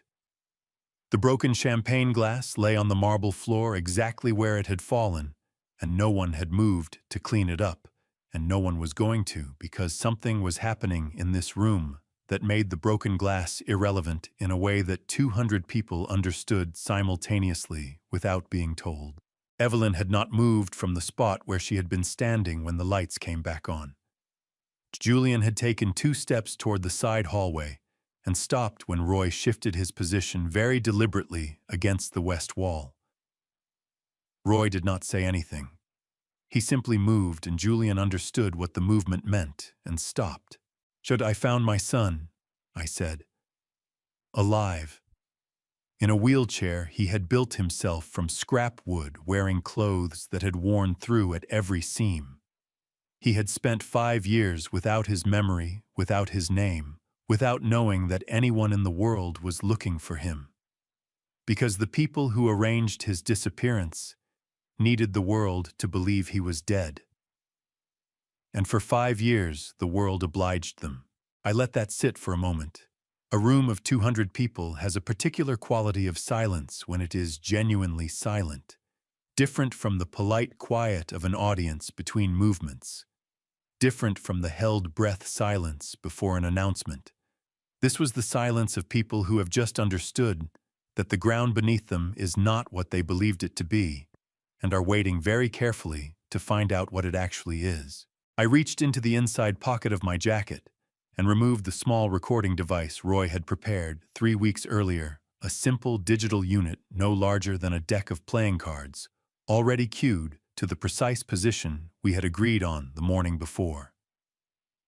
I had rehearsed this moment once alone in the kitchen at Hillside Road, and I had decided then that I would not rehearse it again. Some things are better done from the place they come from rather than from memory.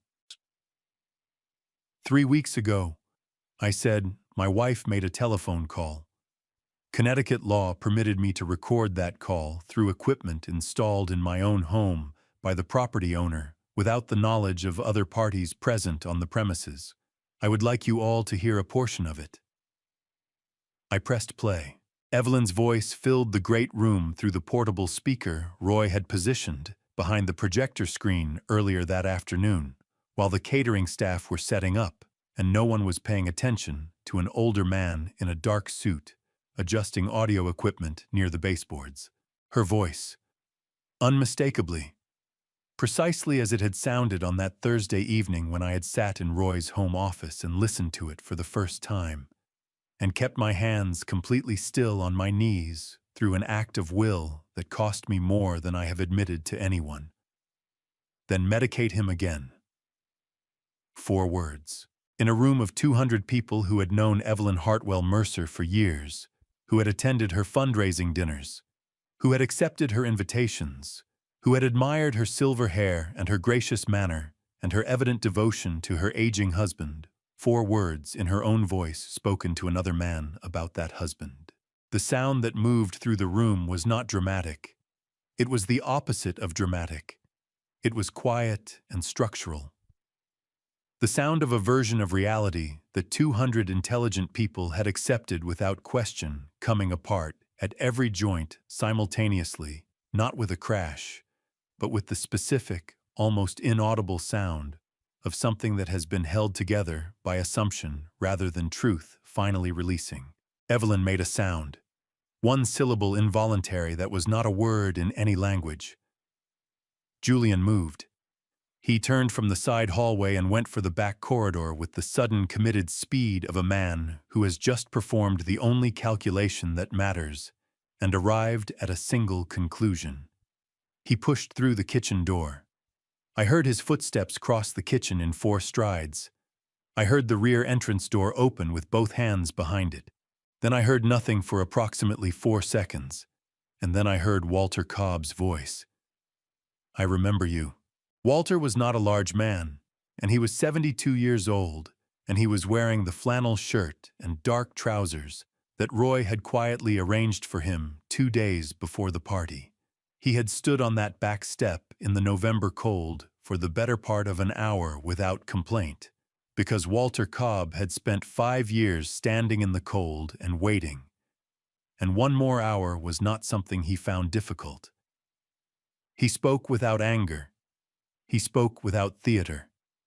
He said exactly 4 words in his quiet, accented voice, and those 4 words stopped Julian Hartwell more completely than any physical barrier could have, because what they contained was not a threat, but a memory, a specific, irrevocable memory from a bridge above a dark river on a night 5 years ago that Julian had believed was witnessed by no one.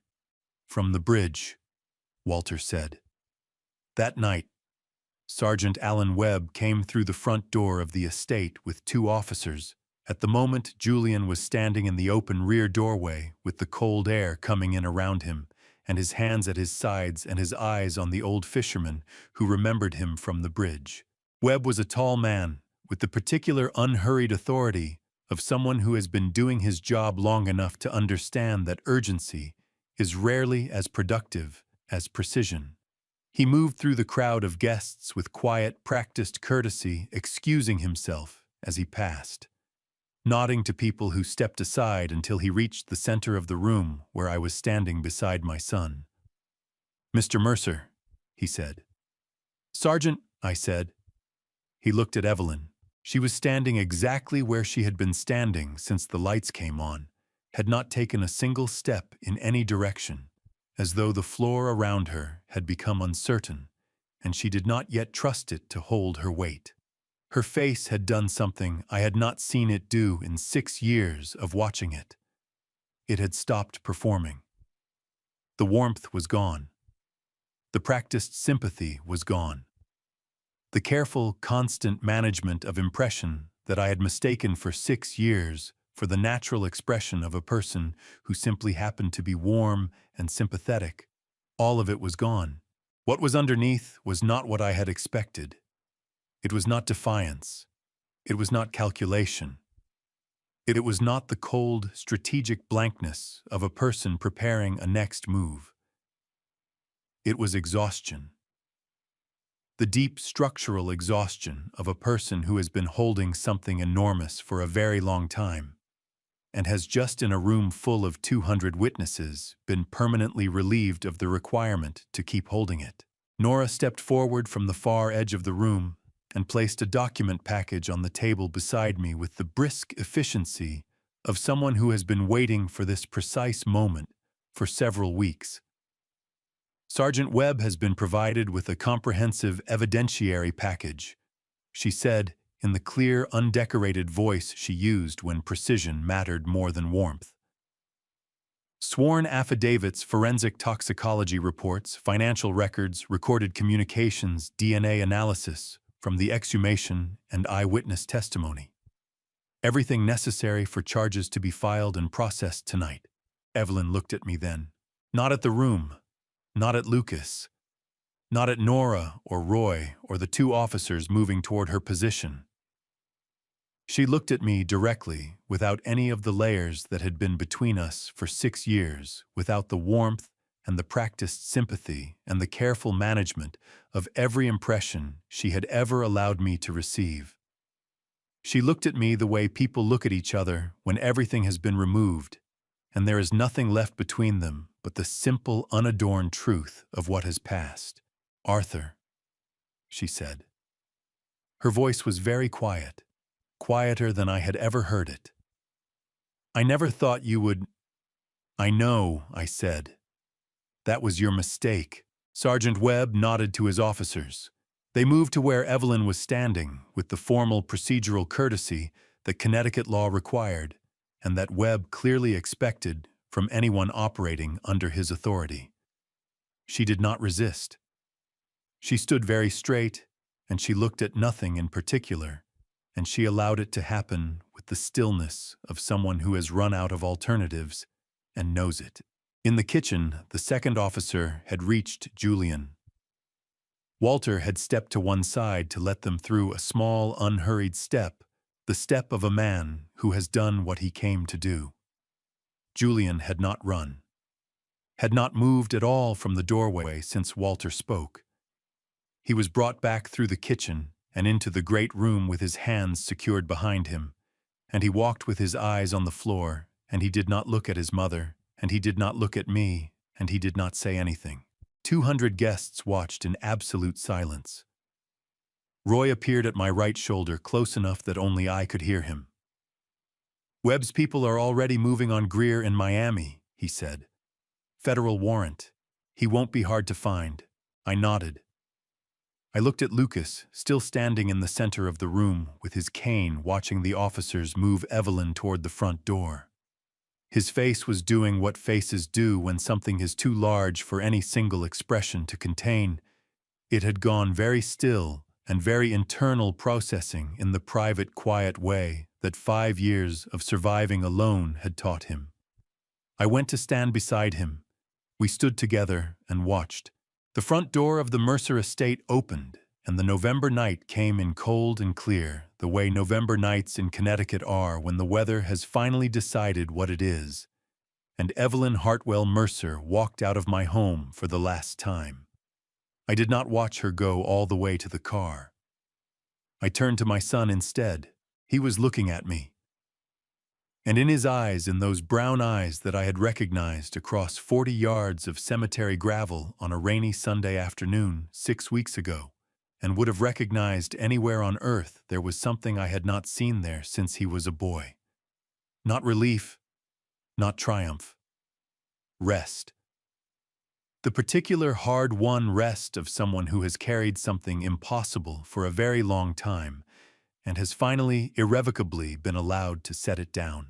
The trial lasted 11 weeks. I had sat through longer ones during my years on the bench, had watched cases stretch across entire seasons while families waited in hallways and evidence moved through the system with the deliberate, unsentimental pace of institutional justice. But I had never sat on this side of the courtroom before. I had never been the one waiting. I had always been the one deciding. The difference, I discovered, was enormous. Lucas sat beside me every day. He wore a jacket and tie each morning, which I think was his way of honoring the seriousness of the proceedings. This young man, who had spent 5 years owning nothing, now sitting in a Hartford courtroom in pressed clothes, watching the legal system process what had been done to him. He took notes on a yellow legal pad in handwriting that was still slightly unsteady, a residue of the nerve damage in his left hand that Dr. Frost said would continue to improve. He did not miss a single day. Not one. In 11 weeks of proceedings, through early dismissals and late recesses, and days when the testimony was so difficult to sit through, that I had to look at the ceiling and breathe very carefully, Lucas was there in his chair with his legal pad and his jacket, and his steady, scarred face. I have never been more proud of anyone in my life. Nora led the prosecution team's cooperation with the state attorney's office with the focused, methodical precision that I had come to understand was simply how she operated in every circumstance. The evidentiary package she had assembled was by the assessment of every legal observer who commented publicly on the case, one of the most comprehensively documented fraud and conspiracy cases Connecticut had seen in 2 decades. The recording of Evelyn's telephone call with Greer. The toxicology report from Dr. Frost documenting 22 months of oxazepam in my bloodstream. The DNA results from the exhumation identifying the remains as those of Daniel Cruz. The forensic accounting records of Hartwell Holdings. Maggie's sworn affidavit signed and notarized and delivered with the quiet courage of a woman who had waited too long to speak and was finished waiting. Walter Cobb's eyewitness testimony about the bridge delivered in accented English with the simple, unshakable certainty of someone who has replayed a memory 10,000 times and knows every detail of it. Thomas Greer was arrested in Miami 4 days after the party at a waterfront restaurant, where he had been eating dinner with the unhurried confidence of a man who did not yet know his photograph was being circulated to every federal field office in the Southeast. He retained an attorney within the hour and began cooperating with federal investigators within the week. His cooperation was extensive and detailed and motivated entirely by self-interest, which Nora said was the best kind of cooperation, because self-interested people are consistent. They do not revise their stories out of loyalty or sentiment. They tell the truth because the truth is the only currency they have left. Greer's testimony filled in the gaps that the documents had only implied. He described the plan from its origins 7 years ago, the deliberate decision to place Evelyn in my life through Douglas Webb, the patient construction of the relationship across months and then years, the gradual escalation, as Greer and Evelyn determined, that my estate was large enough and my trust in Evelyn complete enough to justify moving to the next phase. He described Julian's role in the execution of the plan, the specific responsibilities Julian had taken on the payments to Daniel Cruz across 7 months, the coordination of the events of the night of the fire. He described his own role with the prosecutor who had closed the earlier investigation into the family finances, the financial arrangements that had been made the mechanism by which that problem had been quietly resolved. He wept during portions of his testimony. I watched the jury watch him weep. I had watched juries watch witnesses for 30 years, and I knew what I was seeing, the collective silent calculation of 12 people deciding in advance how much weight to assign to a man's tears. When those tears arrived in the specific context of a cooperation agreement that had already reduced his potential sentence by more than half. Not much weight, as it turned out. Evelyn's attorney mounted a defense built primarily on the argument that his client had been a secondary participant, that the planning had been Greer's and Julian's, that Evelyn had followed where others led, that a woman in a difficult marriage to a powerful man could not be held to the same standard of culpability as the architects of the scheme. It was a carefully constructed argument delivered with real skill, and it failed completely because Nora played the recording 3 separate times for the jury and let Evelyn's own voice make the counter-argument in her own words. Then medicate him again. 4 words. Delivered in the calm, certain tone of a woman giving an instruction she expected to be followed without question. The jury deliberated for 2 days. When the foreperson rose to read the verdict on a Thursday morning in December, Lucas reached over without looking at me and took my hand. He held it the same way he had held it across the kitchen table at Hillside Road, the evening we heard the DNA results.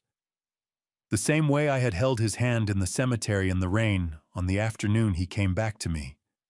I held on.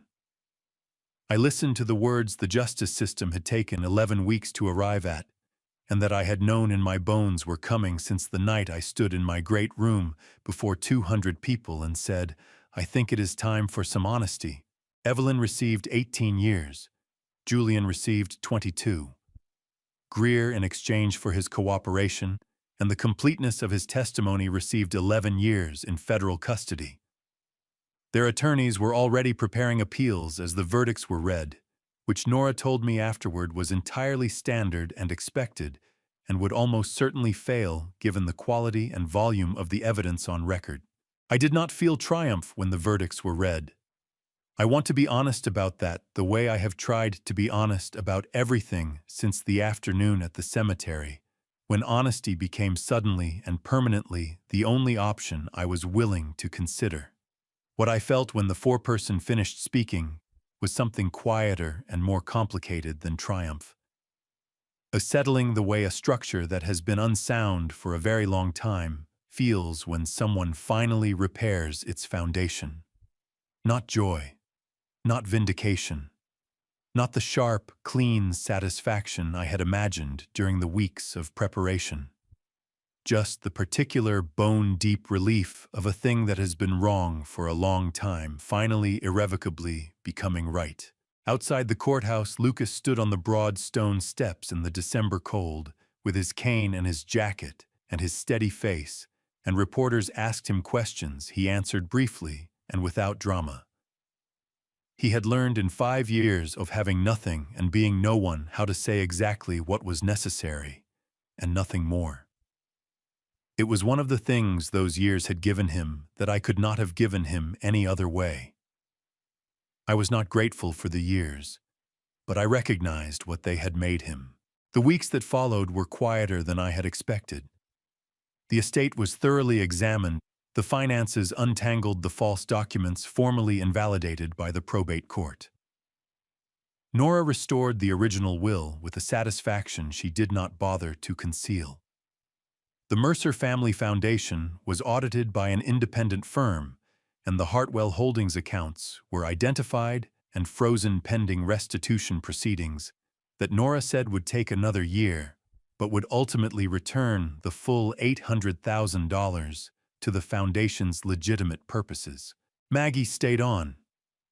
I asked her formally sitting at the kitchen table one morning in January, and she said yes without hesitation and without sentiment, which was entirely consistent with 22 years of knowing her. Roy came to dinner on a Tuesday evening and ate 3 helpings of the pot roast Maggie prepared, and spent the better part of 2 hours telling Lucas stories about the judicial temperament errors I had made on the bench during the 1990s, which Lucas received with an attention and delight that I found in retrospect excessive. Dr. Frost cleared Lucas for increased physical activity in February and referred him to a specialist in Hartford doing significant work in nerve regeneration for patients presenting with Lucas's specific injury profile. Lucas attended every appointment without complaint and did every exercise prescribed and progressed faster than the specialist said he had expected, which did not surprise me at all. I had watched my son spend 11 weeks in a courtroom without missing a day. I understood by then what he was made of. Walter Cobb came to the estate once in the early days of spring for Sunday lunch. He sat at the long dining table that had held 200 people on the evening of the birthday party, and ate quietly, and looked around the room with the careful eyes of a man who understands that he is somewhere he was not certain he would ever be welcome. After lunch, Lucas took him out to see the garden. I stood at the kitchen window and watched them, the old fisherman and my son, moving slowly along the gravel path between the winter bare rose beds, talking in the easy, unhurried way of 2 people who have already said the hardest things to each other and have arrived on the other side of all of it at something that does not require explanation. I thought about justice then, about what it actually looks like when it finally arrives, as opposed to what we imagine it will look like during the long months when we are still waiting for it. It looks like this, I decided. An old fisherman and a young man with a cane walking slowly between bare rose beds in the early spring light. The world continuing around them. The damage real and permanent in some places, and in other places quietly, stubbornly beginning to heal. The oak tree had not changed. That was the thing I noticed first on a Saturday morning in October, when Lucas and I walked out through the back door of the estate into the autumn garden. Everything else had changed: the house, the people in it, the weight of the air inside those rooms, but the oak tree at the back wall stood exactly as it had always stood, its branches reaching in the same crooked directions they had reached for as long as I could remember, its bark carrying the same deep furrows that I had run my fingers along on a September morning 20 years ago, when I buried a tin box at its roots and told my 10-year-old son that every man needed one secret worth keeping. Lucas moved carefully beside me on the gravel path.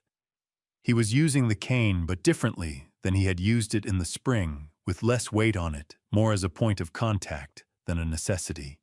Dr. Frost had used the word remarkable at his last appointment, which was not a word Caleb used carelessly. We stopped at the base of the tree. I had brought a hand trowel from the garden shed, the old one with the red handle that had belonged to Eleanor, that I had kept, because I kept things that had belonged to Eleanor. I crouched at the base of the tree, found the slight depression in the soil that years of settling had left above the spot, and began to dig. Lucas watched without speaking. The tin came up after perhaps 2 minutes of careful work. The green plaid shortbread tin, its lid held shut by 20 years of compressed earth and time. I brushed it clean with my hand and straightened and held it out to my son. He took it with both hands. He held it for a moment without opening it, the way you hold something when you need a second to understand that it is real. Then he worked the lid loose and looked inside. The pocket watch lay on a folded square of cloth that had once been white and was now the pale yellow of old things kept in the dark. It was his grandfather's watch, a Waltham made in 1894 with a case of 14-karat gold and a cover that opened on a hinge to reveal the face inside. I had wound it once a year every year since my own father gave it to me. I had wound it even during the 5 years I thought Lucas was gone, because stopping felt like a form of giving up that I was not prepared for. Lucas opened the cover. The second hand was moving. He looked up at me. His eyes were full in the way that eyes get when a person has decided they are going to hold on and is finding it requires more effort than expected. "You kept winding it," he said. "Every year," I said. "First Sunday of September." He looked back at the watch. The second hand moved around the face with the small, precise tick of a mechanism that had been keeping time since before either of us existed. He closed the cover gently and held the watch in his closed hand and stood there under the oak tree in the October morning, while the leaves came down around us in the particular unhurried way that Connecticut leaves fall in autumn, as though they have all the time they need. "Dad," he said finally. His voice was steady. "I want to tell you something." "Tell me." When I was living on the street in the years before I remembered who I was, I used to watch fathers with their kids sometimes. In parks outside diners at bus stops. Men my father's age with their grown children. He paused. I didn't know why it made me feel the way it did. I didn't know what I was missing. I just knew I was missing something specific. Something I could almost put my hands on. He opened his hand and looked at the watch in his palm. "It was this," he said. "Standing here, with you." I did not trust my voice for a moment. I looked at the oak tree instead, at the branch that grew sideways, the one Lucas had tried to walk along like a balance beam when he was 9 years old, and fallen from and cried, and refused to admit he was crying. "The center opens," I said when I could. "On the back of the cover. There's an inscription." He turned the watch over and found the small mechanism and opened the back cover. Read what was engraved there. His jaw worked. "To my son," he read aloud, "who will carry this further than I ever could." He closed it again and did not say anything and did not need to. The Mercer Center opened 3 weeks later on a Friday morning in November in a building on the east side of Hartford that had been a warehouse and was now painted the color of new leaves and had 12 residential units and a medical clinic and a job training facility and a room with good light that was specifically designated for people who needed somewhere quiet to sit. Walter Cobb cut the ribbon. He stood at the door of the building with a pair of scissors that were slightly too large for the occasion and looked at the small crowd gathered on the sidewalk. Lucas, Roy, Maggie, Dr. Frost, Nora, a reporter from the Hartford Courant, and 14 men and women who had been through the center's pilot program and now had addresses and income and the specific, quietly fierce dignity of people who have been given a real chance and have not wasted it.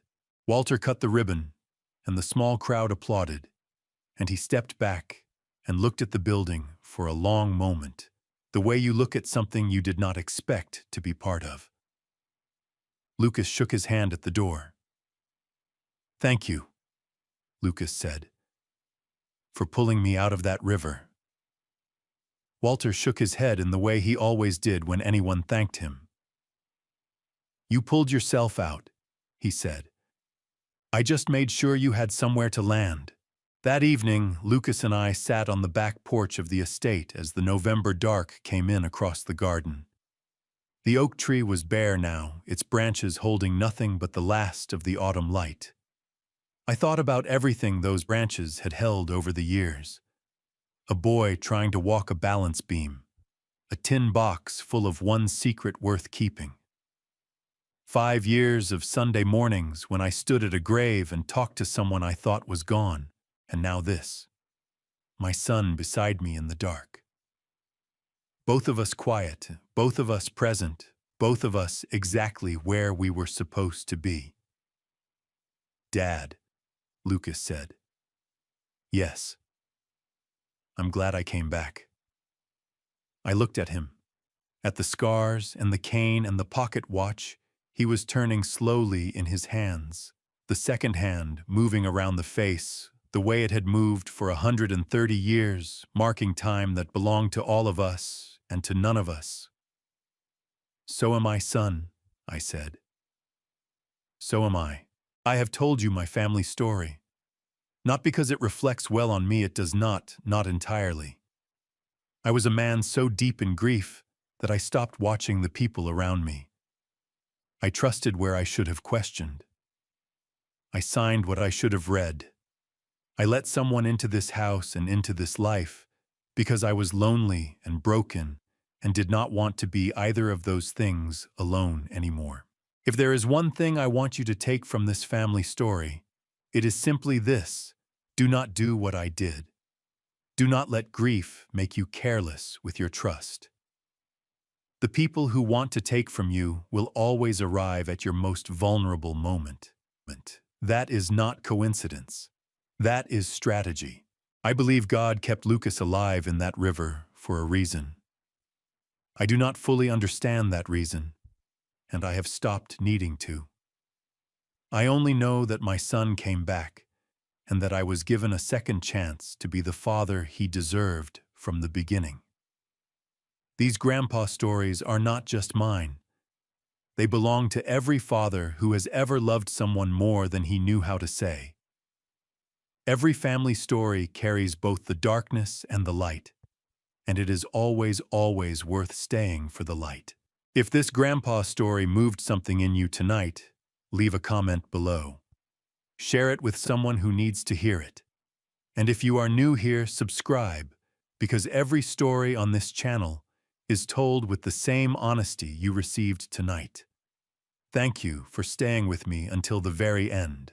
The story you have just heard contains fictional elements crafted for the purpose of entertainment and reflection. If this type of content is not for you, we respect that completely, and we invite you to explore whatever speaks to your heart instead.